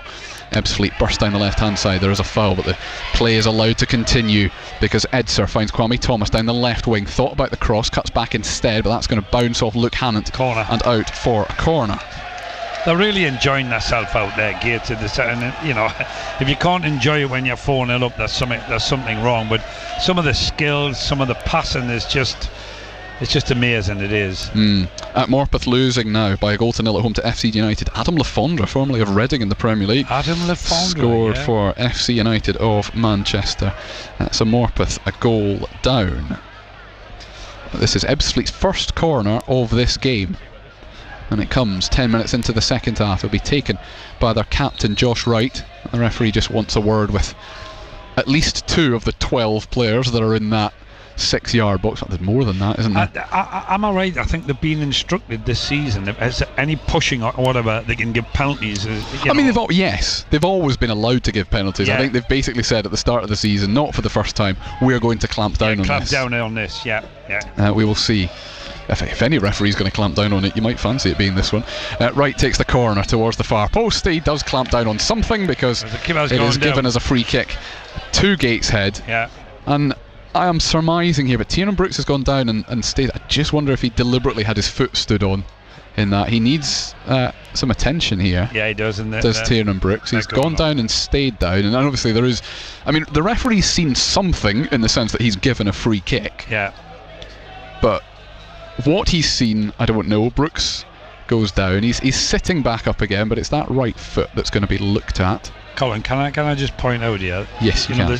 The 7 subs. So Rob said to the 7 subs, go and get warmed up. It's like a team warming up on the line, isn't it? Look at them with their yellow bibs on, Newcastle United have taken the lead at St James's Park. Harvey Barnes has put them 1-0 up on Brest. We will bring you full second half commentary of that one. It kicked off at 4 o'clock, so the second half will start not long after this game has finished here at the International Stadium. We've played 57 minutes on the opening day of the National League season, and Gateshead lead Ebbsfleet by 4-0. I'd like to see a few more, would you? Everybody would. We've been spoiled by that them last 2 goals, and we want to see a bit more. And you were correct that Hebburn lead by a goal to nil. Ollie Martin, who famously scored that winner for them in the FA Vase final that no fans were allowed to attend. We were there. We were indeed. We were very privileged to be there. It was an all radio Newcastle final as Hebburn beat Consett. And defensive header from Ebbsfleet. It's not a particularly good one. It just goes straight out of play for a throw-in on the far side under relatively little pressure. Tile corner. United with the pitch, number 4, Josh Wright, being replaced by number 10, Wes Olguk. They have made a change. He's the captain. He took the captain off, he took the corner, and then that was his last action of the game. We'll come back to that in just a minute, because Jacob Butterfield finds Newton on that far side for Gateshead, poked across the face of goal, and it is a hat-trick for Greg Ollie. We've played 13 minutes of the second half. Gateshead lead by 5 goals to 0. 3 of them scored by their captain. That's incredible, Greg. I mean, when he scored the 2, and I was saying, do you think he can get a hat-trick? And he's done it, Can I say, though, Colin, I think Greg Ollie, it's the first game of the season, and he hurt his wrist, so he couldn't Broke his hand, yeah. Broke his hand, yeah. But he looks exceptionally sharp, and I mean the runs that he's made to get into the box there, but that was a nice little flick into the corner there to get his hat-trick, wasn't it? Yeah, there's a deflection on it, but I think it was already goal bound before. We're certainly going to give it to him. It may be that in time someone else takes it back off him, but for the moment that is a Greg Ollie hat-trick. They're making another change, Ebbsfleet here, so off goes Tyler Cordner as well, to be replaced no more long throw-ins. To be replaced by Giles Phillips, the American centre-half. Greg Ollie hat-trick. It's not a bad way to start your season, is it? Not a bad way at all. Number 20, Giles Phillips. And Ebbsfleet, who have been at 6s and 7s at times, not actually so much in the second half. Towards the tail end of the first half, they really did look like they were struggling, and they've been having a right go at the referee for a good chunk of this game. Now find themselves 5-0 down. The subs here who are warming up in front of us here will be dying. When you're winning 5-0, they'll be dying to get on, won't they? Yeah, they will. Kenton Richardson, lovely football inside his own half, up towards Hussein, he lays it off. Hannants just decides to go back to Kenton Richardson again, and under a little bit of pressure from some attackers who I guess have got a little bit more energy, Kwame Thomas being one of them, who came on at half-time, but it's thumped clear and Ben Chapman just lets it bounce, and that lets Tyrell Newton get there first, but his chest control is not quite good enough, and it's going to go out for a throw-in on the far side. But of those who have made their debuts, and we've still got half an hour left in this game, Paul. Yes. Tiernan Brooks hasn't had a huge amount to do in goal. Jacob Butterfield, I think, has had a terrific game already. Yeah, he has. The same goes... I know, everybody's had a very good game, clearly, from a Gateshead point of view. But Tyrell Newton, who I guess we knew least about in terms of his previous career and where he played and what he could do, looks very, very bright indeed. Oh, yeah, well he is. He's, he's really sharp. And I just think they need to get the ball out of him a little bit more, and they've got the players to get the ball in, but at the minute Greg Ollie's saying, well, I'm not passing to you, I'm scoring a hat-trick. Thoroughly deserved hat-trick, Greg, as well. I mentioned earlier, no longer with a number 10 on his back, but still the Gateshead captain, and leading by example. That clearance from Gateshead is not great, so it's a throw-in for Ebbsfleet on that far right hand side of theirs, level with the edge of the penalty area. They've made so many changes that it's quite difficult now to get they've made 4 changes in like what effectively the opening 15 minutes of the half. They made 2 at half time, and then have made 2 separate single changes since then as well. I mean, it's a long travel from where they've come from, and there's half an hour to go, and you're getting beat 5-0. I don't know what to say to that. Be a long journey down the road back to Kent. Obviously a trip that Gateshead will have to make at some point this season as well. A few long journeys as always this season, but you can't ask for a much better start than being 5-0 up after just over an hour of the season. Colin, I mean, we've watched them for an hour here, right? And I've seen them about 4 or 5 times in pre-season, and as we were travelling over from the studio this morning, I was saying to you, I think they're a better team. What do you think? Yes, and I know this is a little bit negative, I just don't know how good a test Ebbsfleet have actually provided. Correct. So yes, on the ball, absolutely. Yeah. They have not lost anything from last season. They haven't. They lost Ed Francis from the middle of midfield. They lost Marcus Dinanga as a striker. Dejon Brown as a striker. But the way they play and the technical ability across the squad has not diminished at all. No. I'm just not convinced that this has been a proper test yet. Not yet. Of where they might end up finishing. Yes. In the National League. There is going to be a change made here. Owen Oseni went down. Yeah. Inside the centre circle, and is just going to be replaced. I don't think he's actually necessarily completely unable to continue, but they've just made the decision to bring Tom Allen on. And Kane Adom is going to come on as well. Yeah, they're on. Yeah, so a little bit of a switch. Kane Adom could play up front. Tom Allen, I guess, could play up front as well. Neither of them what you would class as strikers, much more wingers, and wingers come wing backs, the two of them. And we'll see who the other player to come off is in just a moment. But Onaseni coming off under his own steam. I don't think there's any real issue there. And he has had a terrific introduction. He has scored on his Gateshead debut. Who else is coming? It's Newton. It is Tyrell Newton who's going to risk the ire of the referee, and despite being on the touchline on the far side, is coming all the way across. So he will be replaced by Kane Adom. A terrific round of applause. Yeah, two very, very impressive debuts there from Onaseni and from Tyrell Newton. Yeah, they couldn't have done any more, could they, you know? On come then Tom Allen and Kane Adom. It's probably just a straight swap, isn't it? Well, we'll see who it is that plays furthest forward. It's going to be Tom Allen, actually, given where he's started, and he's certainly not short of a yard or two of pace, is Tom Allen. But having taken Aseni off, it's perhaps a slight surprise that Mark Beck isn't the one to come on. He hasn't trained fully in the last 2 or 3 weeks, Mark Beck, so there is, in a game like this, just absolutely no point in taking any risks whatsoever. Defensive header from Joe Grayson has given the ball back to Ebbsfleet, but they've been forced back inside the centre circle. I think they wanted to have a look at Tom, through the middle. I'm not sure if Tom played for Newcastle at times, i.e. reserves or juniors through the middle, so because we've seen him play on the wing. We've seen him play on the wing. We've seen him play as a wing back, and also and in that system of Gateshead last season, that gave him plenty of opportunities to get forward, and it did. And he has certainly got a turn of pace on him.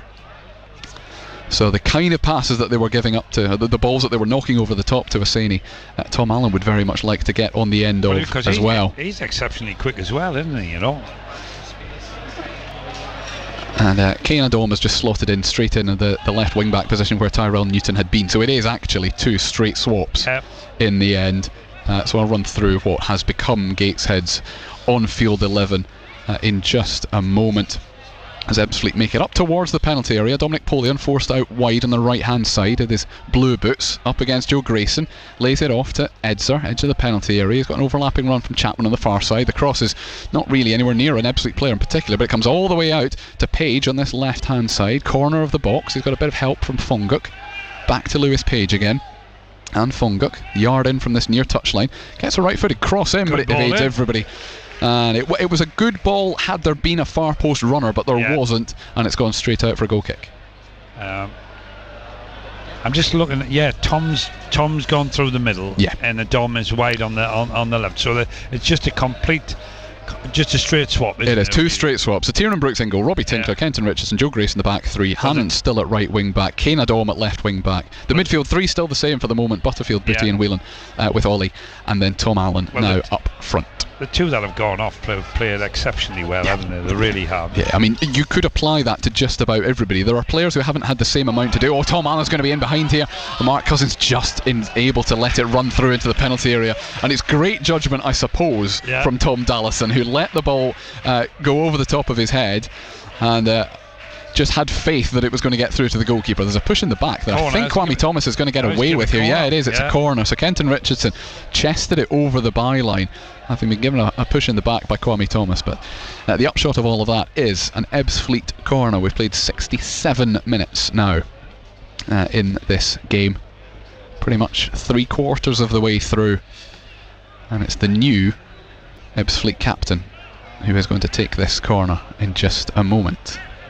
Josh Wright having been substituted, so Lewis Page will take this. Before the game, Colin, when you were saying, they brought so many players into the team, Ebbsfleet, we've seen that. They haven't found themselves yet, if you like. The corner's towards the back post. It's actually headed out of the area by an Ebbsfleet player up towards Kane Adom. He was just pushed in the back, and that's one of those. If it's your team, you are really annoyed because it's a silly foul for Ben Chapman to give away. Another substitution coming. Yeah, this is going to be another Gateshead substitution as well.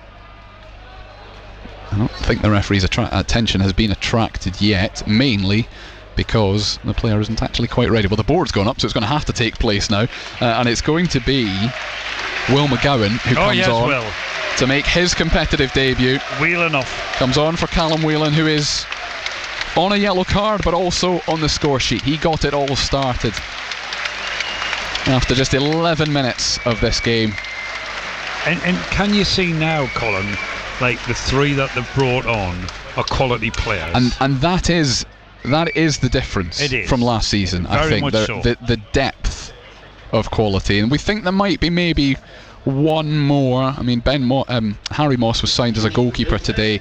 Think there might be one more to come in, one of those trialists who would just provide a little bit more defensive cover.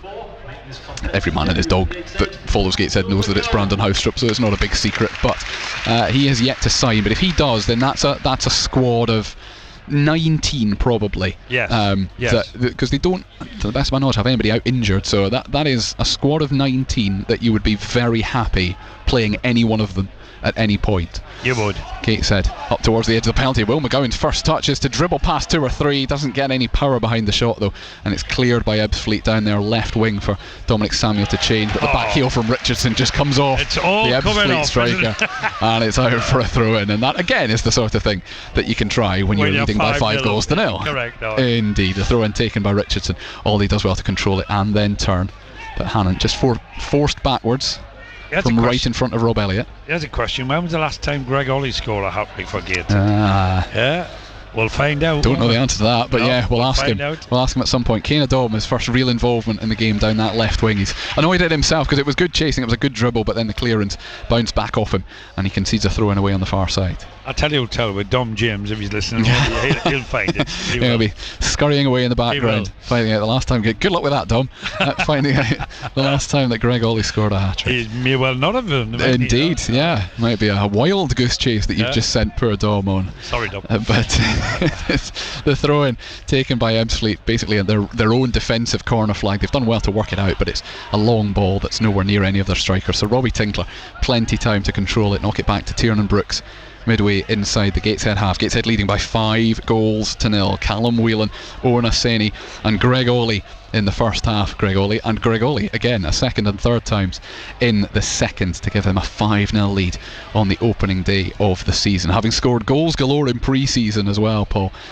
They have shared the goals around. I mean, like Will McGowan got a hat-trick in pre-season as well. He did. Yeah. Tom Allen is sent down the left hand channel, knocks it back to Kane Adom. He just cuts inside on his right foot, fancies an effort on goal, but it's straight down the throat of Mark Cousins. Good effort. The Ebbsfleet goal. Yeah, it was a good effort. Just made space for himself. Good combination between Tom Allen and Kane Adom, 2 substitutes that came on 5 minutes or so ago. And Ebbsfleet, who've made 4 changes themselves, yet to register and yet to really challenge Tiernan Brooks, if we're honest. He's not made a save. No, the Gateshead goalkeeper. Not at all, no. Good introduction for him though, isn't it? Yeah, nice comfortable introduction, and Gateshead are going to make another 2 changes, their final 2 changes. Oh, yes, back. Indeed, yeah, so it's a first appearance of this season for Ben Warman, but it's a first appearance in a Gateshead shirt from Mark Beck. Greg coming off. Yeah, deserves the applause. I mean, he would deserve the applause anyway, but he gets some extra applause for having scored a hat-trick this afternoon, Greg Ollie. He's replaced by Ben Warman. Will McGowan just comes into the middle, and Warman will go out onto that far right hand side. You just set the rub there, Greg. You're taking it off.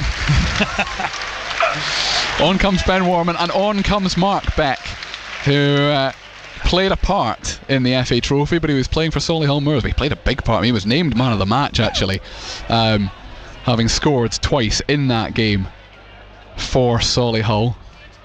He is on loan until January. I mean, he's just won a header. That's all he's done, is won a header, Mark Beck. His first touch was a flick on. He screams fans' favourite. He's a hero now. Yeah, and he is 6'5". He is 30 years old, but he's from this part of the world, Mark Beck. And by his own admission, he wanted to move back. And Rob Elliott has said on the record that he has been trying to sign Mark Beck for a long time. They've got him on loan until January. We'll see what happens after that. But I'm not going to pigeonhole. He will score goals, and I'm not going to pigeonhole him because he's much more than just a 6'5" tall striker. But when you've got a long throw-in taker like Joe Grayson here, that is an extra advantage. It's towards the near post to throw. It takes a couple of bobbles. McGowan controls it in the edge of the penalty, but then is dispossessed. One back by Warman, but it breaks the way of Dominic Samuel. Now Ebbsfleet break down the left-hand side. He's been chased by Luke Hannant, and he's got Grayson for company as well. I think that took a deflection, but the referee couldn't see it from the other side of the players. And Gateshead gave the ball away, but chased back quickly. Well, winning 5-0, and you've seen the determination to get the ball back. 3 of them there trying to get it to get the ball, and they're working exceptionally well. Now they are indeed, and they lead by 5-0 on the opening day of the season. Wes Fonguk just carries it across the field in the middle of the Gateshead half for Ebbsfleet. Tries to find Chapman on that far side, gets his cross in, and that is, I said that Tiernan Brooks hadn't had much to do. That probably is his first save, because it was a cross rather than a shot, but he had to smother it inside the 6-yard box. He'll be happy with that. Those last substitutions for Gateshead were... So they've kept the same back three throughout this 90 minutes, Gateshead. They've got Louis Story on the bench, but it can't be used now because they've made their 5 changes. It's much further forward that things have changed, so that midfield three is now Warman, Booty and McGowan, with Mark Beck and Tom Allen effectively a strike partnership now up front. And it's Joe Grayson on the left hand side of the back three who's got the ball. Warman comes and gets it out to Adom on that far left hand side. Lovely pass with the outside of his boot. Grayson tries to get round the defender inside the box. He was looking for a foul that the referee was not prepared to give him. He could have maybe, if it was nil-each, he may well have given that, I think. Potentially, yeah. Grayson was a little bit more interested in getting the foul than he was chasing the ball. Yeah, he was. But the referee doesn't give it. Michael McQuillan and Ebbsfleet, who are chasing a lost cause with 15 minutes plus injury time to go and 5-0 down, but they haven't actually given the ball away quite as cheaply in the second half as they did in the first half. And Fonguk comes forward, tries to send Dominic Polion in behind, but it was 1 against 3 and the pass was overhit, and it is going to run straight through to the feet of Tiernan Brooks. I think the back lads who played well today, I think they'll be happy if they keep it a clean sheet. Yeah, it's been nice and solid, hasn't it? Nice and solid. Lovely crossfield pass again. That Keen Adom just doesn't, his control just doesn't quite match the quality of the pass in the first place, and there was an offside flag that went up. So Ebbsfleet free kick, a couple of yards in from the touchline on that far side. Ashton United have equalised at home to Blythe Spartan, so Ashton United 1, Blythe 1. In their first game, it's given away to Tom Allen up towards the edge of the penalty area, tries to get round one defender, has an effort on goal. It's high and wide though from the left foot of the Gateshead number 7, but that's just that, that's an injection of speed and pace. I know Ebbsfleet gave the ball away and gave him a chance, but that's what he can do. He's quick. Oh, he is. He's exceptionally quick. I mean, the only thing I'm disappointed is that he didn't hit the target. I mean, he's kicked it over the bar. I mean, he should try and hit what was he? 15 yards out? Yeah, maybe on the angle coming in from the left hand side. But Joe Grayson wins a good header in between 2 Ebbsfleet players there just to win the ball back again inside the Gateshead half. Regan Booty very casually back to Richardson and Hannant, and then Richardson again, and this is still just inside basically the Gateshead half. Tinkler then finds Grayson on that far side, and with just under 15 minutes remaining plus injury time and leading by 5-0 Gateshead are in absolute control here.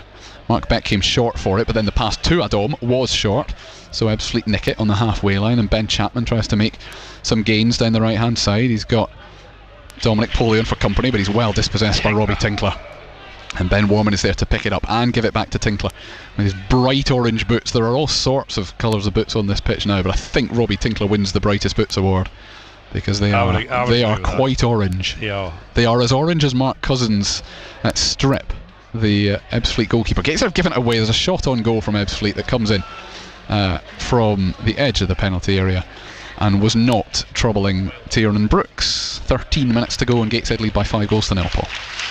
Yeah, there's Rob's dashing inside. I think Rob Elliott needs a wee. I think he could be right. He's gone running down the tunnel, but not with a particularly concerned look on his face. Not when it's 5. Indeed. Goal kick for Gateshead to be taken by Robbie Tinkler. Goes short to Brooks on the edge of his own box. This will put them top of the league, won't it? I am not aware of the other National League scores at the moment, so there may be someone else winning by 6. You never know. Lovely flick on from Mark Beck. It's still midway inside the Gateshead half, but finds Will McGowan. Just tries to dribble and then is brought down on the edge of the centre circle. And Toby Edzer was not going to be booked for the foul, but he is booked for the reaction for that. Yes. And it's another yellow card for dissent. Who was that, 17? That was, Toby Edzer.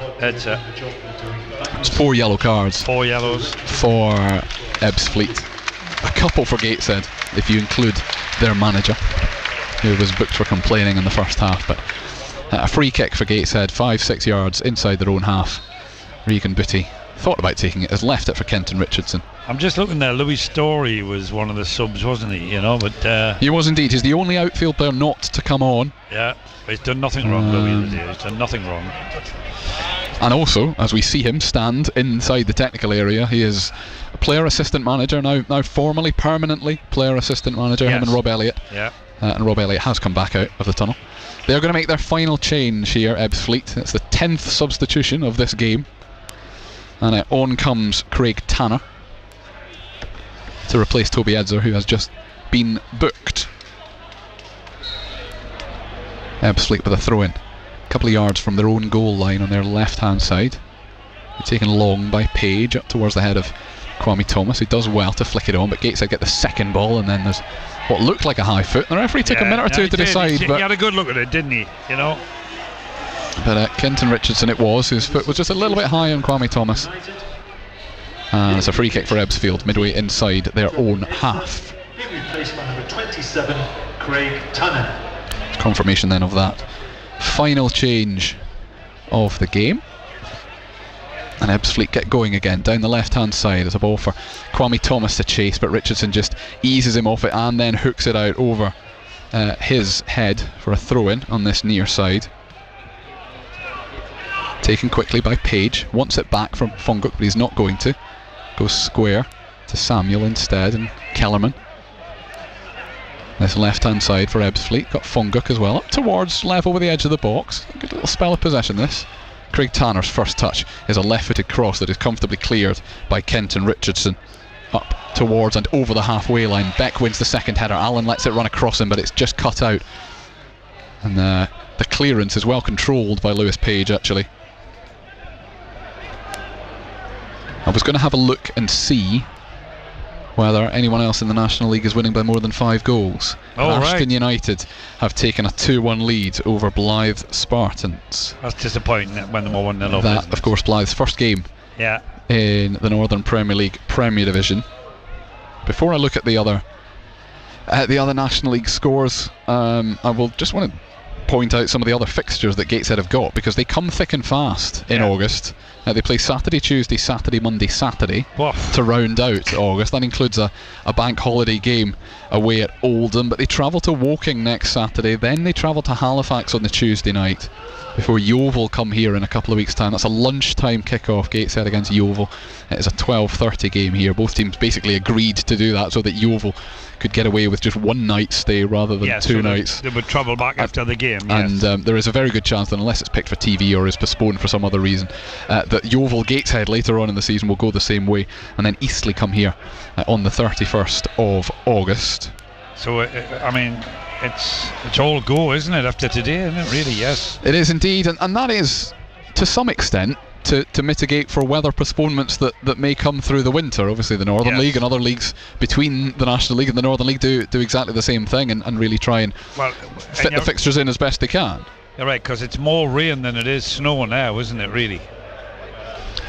Gateshead in possession on the edge of their own penalty area through Tiernan Books. 8 1/4 minutes left in this game, and they lead by 5-0, and that would indeed put them top of the table. Oldham are 3-0 up on Braintree, and they are the closest in terms of goal difference, as Tiernan Brooks comes out of his goal with the ball at his feet and plays a lovely ball up to Mark Beck on the halfway line, but it's well intercepted by Ebbsfleet. There's a chance for Dominic Polian on this left hand side, but it's good defensive work from Luke Hannant, who nicks it off his toes, gives it to Richardson. Lovely neat play between those two and Regan Booty and Will McGowan, who'd come back to help as well, and Gateshead clear with efficiency up towards Allen inside the centre circle, turns, knocks it up towards McGowan, who I think might be caught offside. The referee does, the assistant referee does eventually decide that he is offside, but that one took a little bit. He could have played it out that side, couldn't he, really? Yeah, Adon was in space on that far side as well. Turned round and the tempo has dropped completely. Very much so. When that 5th goal went in, the last half hour, last 22 minutes plus what's to come, tempo's dropped completely. Well, we've had 10 substitutions, haven't we? Yeah. Which is always going to disrupt things. Not 10 separate stoppages, but not far off it. No. And Ebbsfleet go long from right to left. Kwame Thomas jumps but didn't really get anywhere near the ball, and Luke Hannant will clear this one up level with the edge of his own penalty area. I think Rob and everyone involved with Gateshead would quite like a clean sheet at the end of this game. So Ben Warman all the way through the centre circle. He's got space, finds Adam on that far left hand side inside the penalty area, might try and find space for a shot himself. He's run it a little bit too far. It's back to Luke Hannant, who clips it towards the far post. Tom Allen rises but can't get his head on it. It's cleared out of the box by Fonguk, but only as far as Kane Adam again on that left hand side. Got Joe Grayson, all the time in the world for a left-footed cross towards Beck at the far post. You can hear a few oohs from the crowd as it nearly landed on Beck's head. Hannant's cross will land on the edge of the 6-yard box, but it's going to be kept in on that far side by Kane Adam as well. So cross after cross that hasn't been met with yet, but now Regan Booty's got a bit of space. 30 yards out, clips towards Beck at the far post, heads it back across the face of goal, hooked clear as far as Warman, who controls it, can't get his shot away though, blocks the clearance, hooked away towards Regan Booty again, central, 30 yards out. Adam lays it off, he's brought down, but Warman keeps the ball. Adam square, but it's square to nobody in particular, and Ebbsfleet will clear it out of their own box, and Adam just has a little tug on the back of the Ebbsfleet player, but Craig Tanner keeps the ball and spreads it out on this left hand side. Just over 5 minutes plus injury time remaining. Gateshead leading by 5-0. The ball up towards Dominic Samuel, keeps it in play, finds Lewis Page. Fonguk again on this left hand side, right in front of the Ebbsfleet dugout. Kellerman just knocks it back to the halfway line, and Louis Story steps out to the edge of the technical area to try and drag a few of these players forward and get the press going again.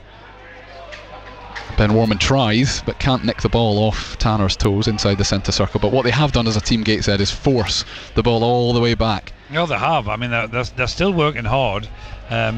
Even some of them are probably tired. First game this season, competitive game, An important header again. Not the first time we've said that from Robbie Tinkler. For the long ball forward, it drops at the feet of Brooks in goal. He's had a comfortable and relatively simple, straightforward debut, competitive debut for Gateshead this afternoon.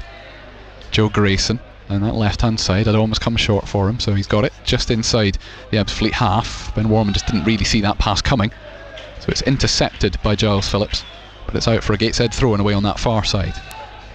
We got 5 minutes left. Indeed we do, and we have got the second half commentary of Newcastle United against Brest coming up after this. Newcastle leading by 1-0 through Harvey Barnes after 15 minutes. Second half commentary coming with Matthew Raisbeck and John Anderson. After Sunderland earlier today beat Cardiff City by 2-0 away from home. A terrific start to their championship campaign and a terrific start to the tenure of Régis Lebris as well. You'll hear a bit more reaction from him later on, but if you want to hear the full interview with him, then our X and Facebook feeds, X formerly known as Twitter, they are the places to go to hear those full interviews on BBC Sounds. including 79 away supporters.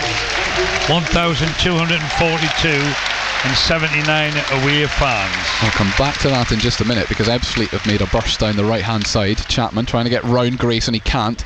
And that's an injury, and it's a really nasty one. I'm worried about Joe Grayson here, because he slipped awkwardly as he made that challenge. He's in pain, isn't he? And he waved very, very quickly. He is. And I think he's twisted. Do you think he's more or less twisted? Yes, he has. He sort of slid and got caught in the turf. It's quite a distance away from us. He's down inside at his own penalty area. He was chasing back and just slipped and turned awkwardly. And he's had a terrific game and all, hasn't he? He's had a fantastic game. Yeah. And there will just be a bit of concern here. In terms of substitutions, Gateshead wouldn't be able to replace him anyway. They used all their subs, haven't they? Yes. They have, and that's the beauty of a 5-0 buffer with 3 minutes to go. But we'll just keep an eye on Joe Grayson as he is being treated by the physio inside the penalty box. But three things to tell you actually. South Shield have now gone 3-0 down at Hereford, so they are not taking any points from their opening game of the season. Blythe Spartans might, though. They have equalised, so they are 2-2 at Ashton United. And I just wanted to touch on that attendance figure, Paul. 1,242. We said beforehand, if it's four figures, it's a good crowd. That is well over four figures. That's a very good crowd for Gateshead. Yeah, I'm delighted with that. Especially with Newcastle having a game last night and having a game today. But 1-2-4-2 in 79 of those.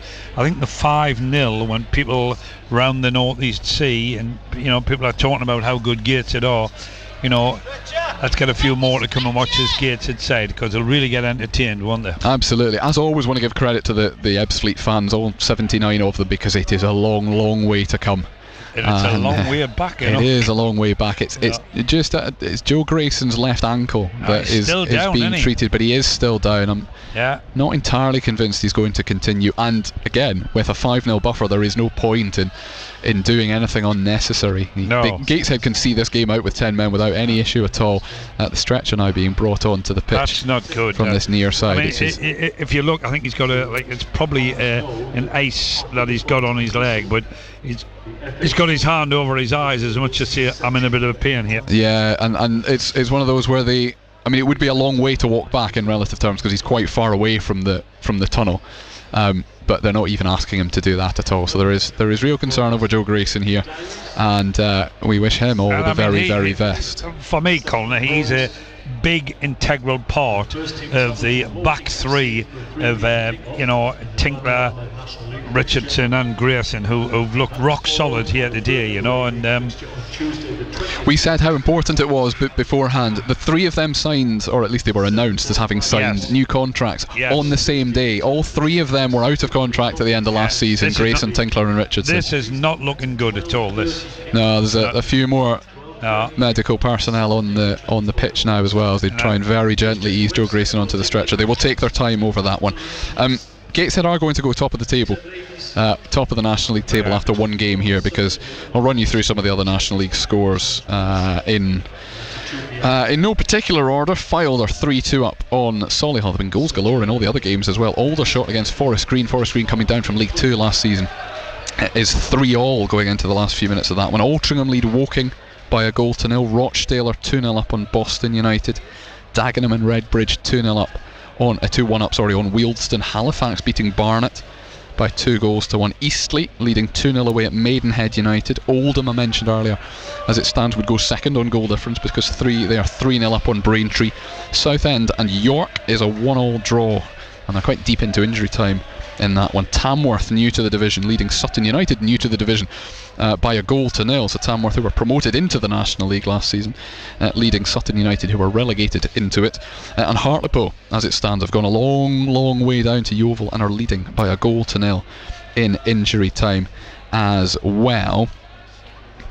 A lot of the EFL fixtures staggered across the weekend and staggered across today as well, so there was pretty much a full programme of championship fixtures earlier, as Joe Grayson is still being attended to, and I don't actually think he's been lifted onto the stretcher yet. They are going to take this very carefully. There's about 8 people, St John's ambulance and physios and what have you around there. I think Ebbsfleet's physios there as well. Yes, they are. I can see them from here to help. And they will just take their time over that. The Community Shield is about to go into extra time, because Manchester City and Manchester United are drawing 1-1. All the championship games that are being played today were played at lunchtime. So Stoke beat Coventry by a 0-0. West Brom won 3-1 away at Queen's Park Rangers. Watford also won on the road 3-2 away at Millwall. Hull and Bristol City was 1 apiece. Leeds United and Portsmouth was 3 apiece from a Newcastle United player, Elias Sørensen, scoring one of Portsmouth's goals. Cardiff 0, Sunderland 2, which is a terrific start, as I mentioned, to their season. Middlesbrough with a very good start to their season as well, a 1-0 win over Swansea. And Oxford United, new to the Championship, beat Norwich City by 2-0. This has been a lengthy stoppage. The clock on the scoreboard to our right hand side has kept going. About 8 minutes. I think we're getting close to that. We're 92.5 minutes into this game. But my admittedly slightly uneducated guess at how long this has been is probably 5 or 6 minutes here. The referee will be obliged to add all this time on. It's not going to make any difference, clearly, to the outcome of the game. But I know it's the first game of the season, but goal difference has a knack of being hugely important come the end of the season. So 6-0 or 5-1 could make a difference to both of these sides. So we will play this game to a conclusion. I mean, it's an incredible game, isn't it? I mean, he's had a terrific game, first game of the season. I mean, it's nearly full time. He just twists his leg, and now he's off on a stretcher, isn't it? Yeah. So he's been placed on the board that they have then lifted the board with Joe Grayson on it onto the stretcher, and they'll now be in a position in a minute or so. In fact, they're just about to start doing it to then lift that stretcher up. And you could tell as soon as he went down, he was waving and hand on his eyes, and it was just a very, very unnatural way to fall, a very awkward fall, and like I say, his left ankle, left leg is clearly what was being focused on. Yeah. So Joe Grayson carried off on a stretcher behind the goal. I suspect we will wait for him to be taken all the way down the tunnel before the game resumes, because the last thing we need is anybody that's involved in his treatment getting hit by a stray ball. So I think we will just wait for this to come to a conclusion and let him be taken down the tunnel. The referee's got the ball in his hands. It's going to be a drop ball that's going to start back at the feet of Tiernan Brooks again. In fact, the referee does let the game start. There is an athletics track around this pitch at the International Stadium, so he's not really being carried down the touchline, Joe Grayson.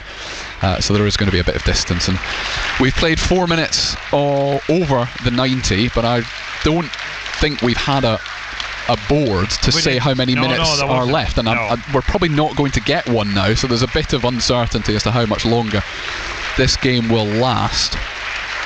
Ebbsfleet back in possession inside their own half. Gateshead, remember, leading by 5-0. You hear applause behind us as Ebbsfleet try and get the ball into the box. They do, and it's on target, and it's a goal for Ebbsfleet, and it's scored by Dominic Polion from inside the 6-yard box as Joe Grayson is taken down the tunnel in front of us.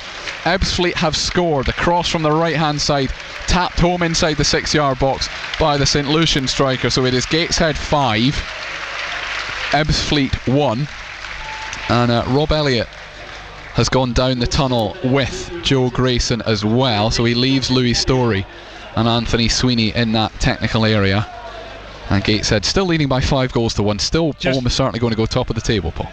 Yeah, just to sleep there, I want to really, concerned about Joe Grayson's injury there. I think Rob was pointing up to maybe the doctor that's up in the stands there to come down and have a look at him, so it mustn't be too good, but yeah, a long stoppage. It was a long stoppage. We wish, of course, we do Joe Grayson all the best, and I will ask Rob Elliott about him afterwards. Rob will give us a stock answer of we don't know, and we'll have to wait and see, which is absolutely right. So we wish Joe all the very, very best, and it sours what has otherwise been a very positive afternoon. Gateshead lead by 5-1. Yeah, and Ebbsfleet are carrying the ball over the halfway line. Wes Fonguk on this left hand side. I don't know when this game is going to end, truthfully, because the clock has kept going. We didn't get a number in terms of injury time. I would guess, I think we've probably still got 4 or 5 minutes to play. But we got 96 on the clock. Yes, we do. Tom Allen is tripped down by the corner flag, defensive corner flag. I see that we're just about reaching the end of 6 minutes additional time. 6 minutes. 6 minutes of additional time, which in some ways doesn't actually mean an awful lot, because we were deep into that, deep into the 94th, 95th minute, etc., before those 6 minutes would theoretically have started. So yeah, probably still 3 or 4 minutes left in this game. Gateshead lead by 5-1. Rob Elliott has actually come back out now and is just leaning on the dugout with Louis Story and Anthony Sweeney there. It's been such a positive afternoon in every other respect. Mark Beck tries to rise highest for that long ball forward. He doesn't get his head on it though, so Ebbsfleet, who will happily just see this game out. Reminder that Gateshead are playing with 10 men because they'd made all their substitutions before Joe went off injured, so they are playing with 10 at the moment. Not that you would know it, as Kenton Richardson bursts through the centre circle, and somehow the referee has not played advantage, and he just laughs. That's Kenton poor Richardson, refereeing now, because he was dribbling through the lot of them, and the referee has pulled it back. And if they weren't leading by 5-1, there'd have been a bit more frustration at that. I think you're right. Yes. He fancied himself for a few minutes there. He was on his high horse. Kenton Richardson, he was. He's got the captain's armband on his left arm as well, with Greg Ollie having departed.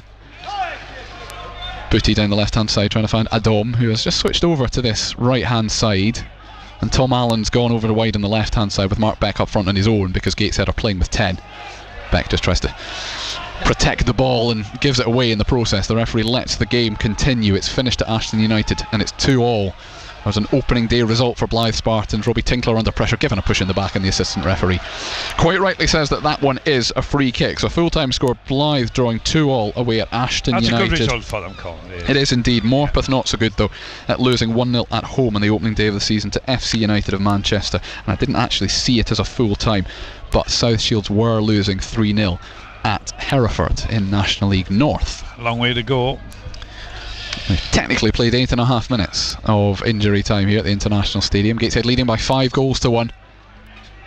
Long free kick taken. In fact, that is a full-time score. South Shields have lost 3-0 at Hereford on their opening day of the season, but Gateshead have been among the goals. We'll summarise it quickly because we're going straight to St James's Park for commentary of the second half of Newcastle United's final pre-season friendly against Brest. 5 goals for Gateshead today, 3 of them scored by their captain Greg Ollie, but it was Callum Whelan who started it all after 11 minutes. A lovely side-footed finish from the edge of the penalty area. It's also full-time and a 1-1 draw between Consett and Ashington at the start of their respective seasons as well.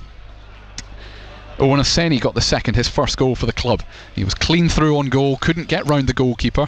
Mark Cousins slowed him down, but it was tapped away and he was able to score that rebound. That made it 2-0. It was 3-0 just before half time as Greg Ollie finished off a wonderful team goal with a lovely little tapped finish, and then he scored twice in the opening 13 minutes of the second half. The final goal deflected a little bit, but he's still claiming it. He's still been given it as it stands. A Greg Ollie hat-trick and 5 for Gateshead. Dominic Polion did get one back for Ebbsfleet, but we've had a long injury delay to a really unfortunate looking blow for Joe Grayson, who was carried off on a stretcher a few minutes ago. That very much darkening the mood because everything else had been so incredibly positive. Well, you're dead right, Colin. I mean, it's put a little bit of a damper on the end of a game, which was a terrific performance by Gateshead. And that's the full-time result. Full-time here at Gateshead. Then it has finished. Gateshead 5, Ebbsfleet United 1.